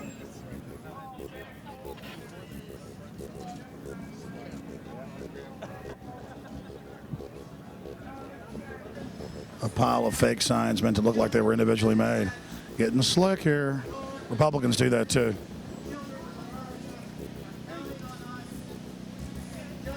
See, this is a UN operation. This is a UN operation, so look how it's all meant to look like it's individuals. Imagine what would happen if these tens of thousands of people were truly informed about the nature of the geopolitical system. Imagine if they saw the big picture and understood that the UN is controlled by the same people that run George W. Bush. But they're all here beneath the United Nations, calling for it to be the global authority, and that somehow all of the ills in our government are caused by national sovereignty. When that's not the case, my friends. The people destroying America are the very people that created the United Nations. It is nothing more than a rubber stamp, a front group of the military-industrial complex, of the New World Order. Year after year, the peace activists come out in an ineffective move criticizing Republicans, but it's impossible for them to ever criticize Democrats, who are, as the cliche goes, two sides of the same coin. Democrats and liberals, progressives, socialists, communists, whatever you want to call them, can see the corruption of the Republican Party, which is there for anybody to see. It's horrible. But they can't see the corruption of the United Nations that had thousands and thousands of Indians murdered in Burma just a few years ago to make room for United Nations UNESCO land sanctuary. These guys can see the corruption of the big oil companies, but they don't want to see the document showing that the big oil companies put up the money to found the United Nations so they could control this growing world government body way back in the mid-1940s. You know, we've got the documents where Dr. Henry Kissinger back in 1973 told the most populated 5 third world nations that they had to sterilize forcibly half their women or they wouldn't get IMF and World Bank funding. And the United Nations certified that plan with the IMF and World Bank and helped carry that out. The UN's been caught being involved in sterilization programs in Latin America, in Asia, in Africa. And the last 6 years, 2 separate cases in Asia and Africa, the UN has been caught in massive vaccine programs, tainting them with a very expensive synthetic hormone. They bind it to the tetanus pathogen, give it to women. It's a program only for women because it wouldn't hurt men, and it then permanently sterilizes the women. Now, how is that loving and good? Well, you see, the United Nations thinks that population control is a good thing, both physically with a police state, but also stopping people's reproductive rights, sterilizing them. The UN has put out dozens of public documents where they're calling for an 80% world population reduction. In fact, at the Beijing Women's Conference, the World Conference, back in 1997, the head of the UN Food Program said, "We will use food as a weapon against the people, and we do not apologize about it." And they also gave China awards for their horribly vicious one-child policy. And now you've got 35 million more men in China than you have women. It's causing a societal breakdown. Even the communist Chinese are backing off that policy, and the UN has been urging them not to. Most of these people here are well-meaning good folks, just like most of the idiots at the Republican National Convention are. They can't see evil. They can't name evil. They can't face up to what it is. The facts are a bunch of Malthusian, social Darwinist, same people that funded the Nazis, set up the UN to con good liberal-minded people into being part of this system. That's all this is something to co-opt the population and to enslave the population and to misdirect people into thinking that they have a real escape from the fascism of the Republican Party and other right-wing command and control dictatorships around the planet.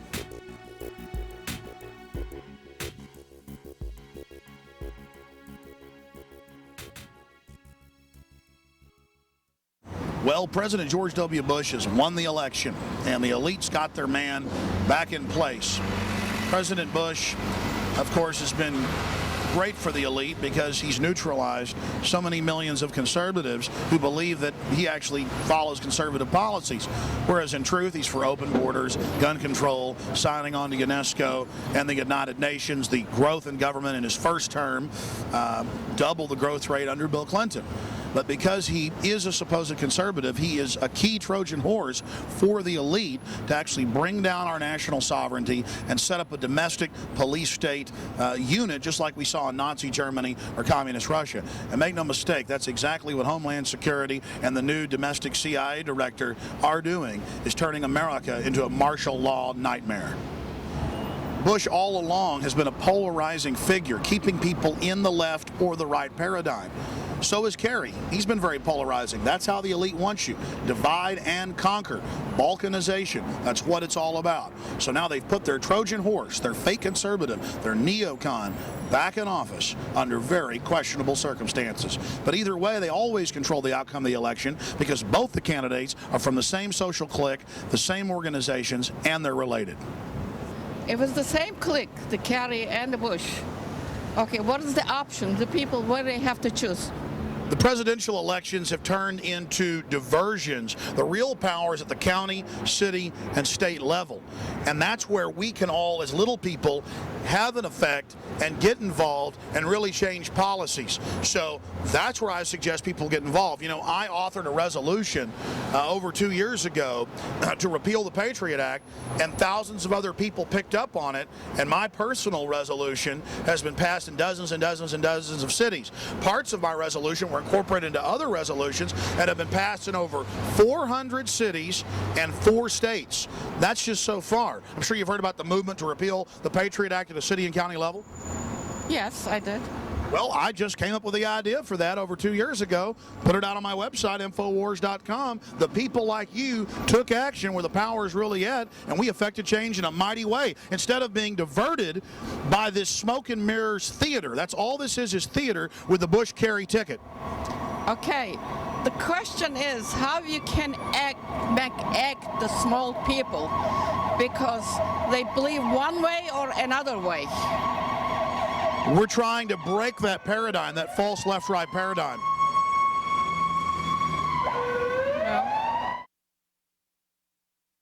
During the protest, we met some great New Yorkers who invited us out for a tour of the city by water in their speedboat. So to add some balance, I thought I'd end the film on a happier note. Ground zero, directly ahead of us, folks. Right there.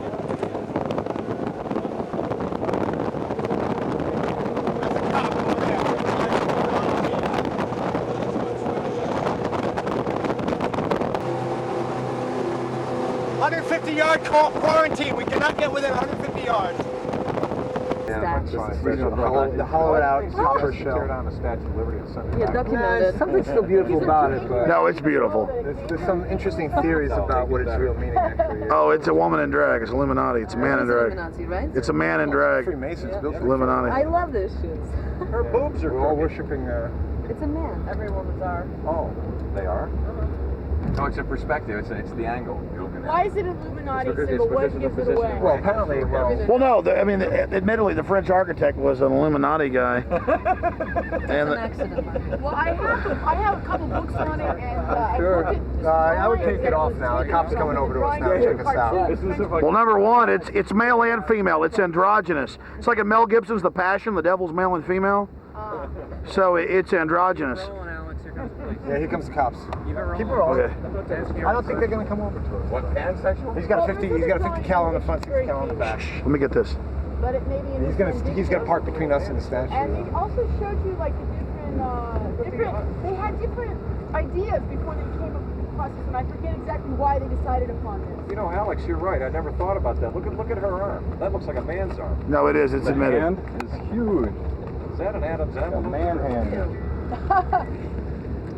What's their name? The one with the long legs and the long blonde hair. They all say.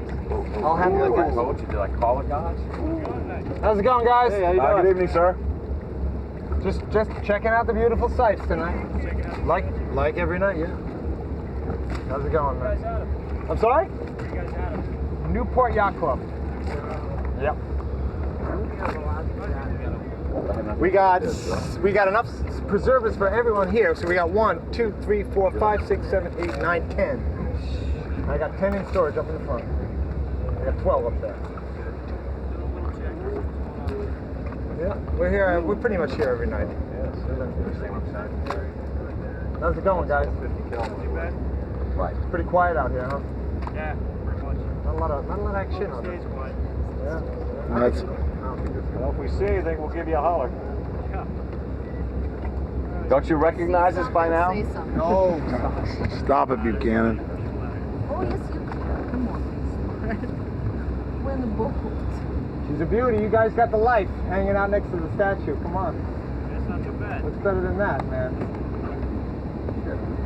You guys have a good night. Take care. You too, man. You, man. Thanks a lot. Good night. Stay safe. No, that's their line.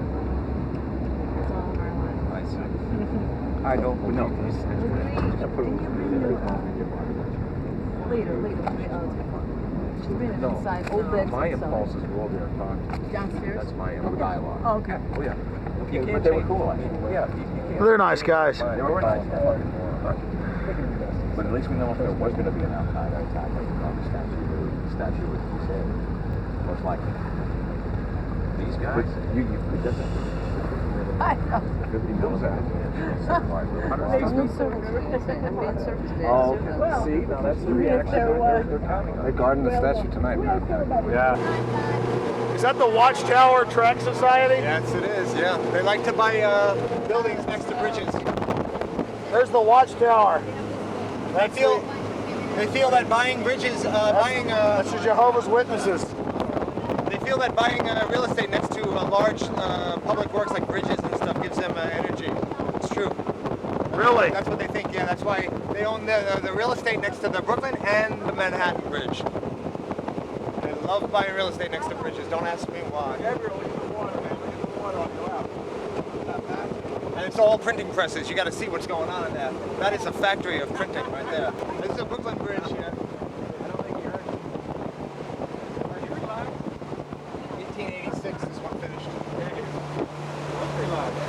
Washington, well, the British amassed at Staten Island, 2,000 ships. Washington boogied right there. He came up through Brooklyn Heights and he had to make a quick boogie out. Because they would have killed him. Here then? No. God, look at the purple on the water. There would have been nothing. Absolutely gorgeous. How deep is this? Harry, how deep is this? We're at 40, we're 51 feet. The last guy I saw get killed, he was on this pier, and what happened was the cops went up to get him, and what I saw with my own eyes was the cop lunged to grab the guy, and he went backwards, so it was reported as a suicide. And when he fell, he hit the high tension wire. Oh my God! Human going down.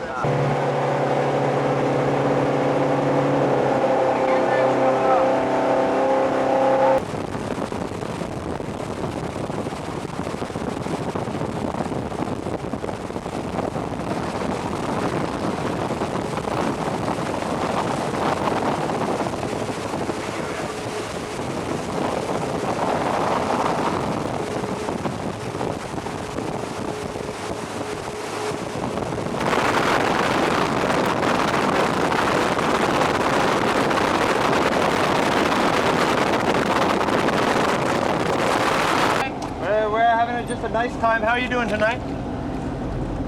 How you doing? What are you doing? We're traveling around having a fun time, enjoying the convention. How are you guys doing? Okay, good. Yep. You guys drinking? Beautiful. Sorry? Yeah, lights. Okay. And we were just sitting out here. All right, try to put it off, please.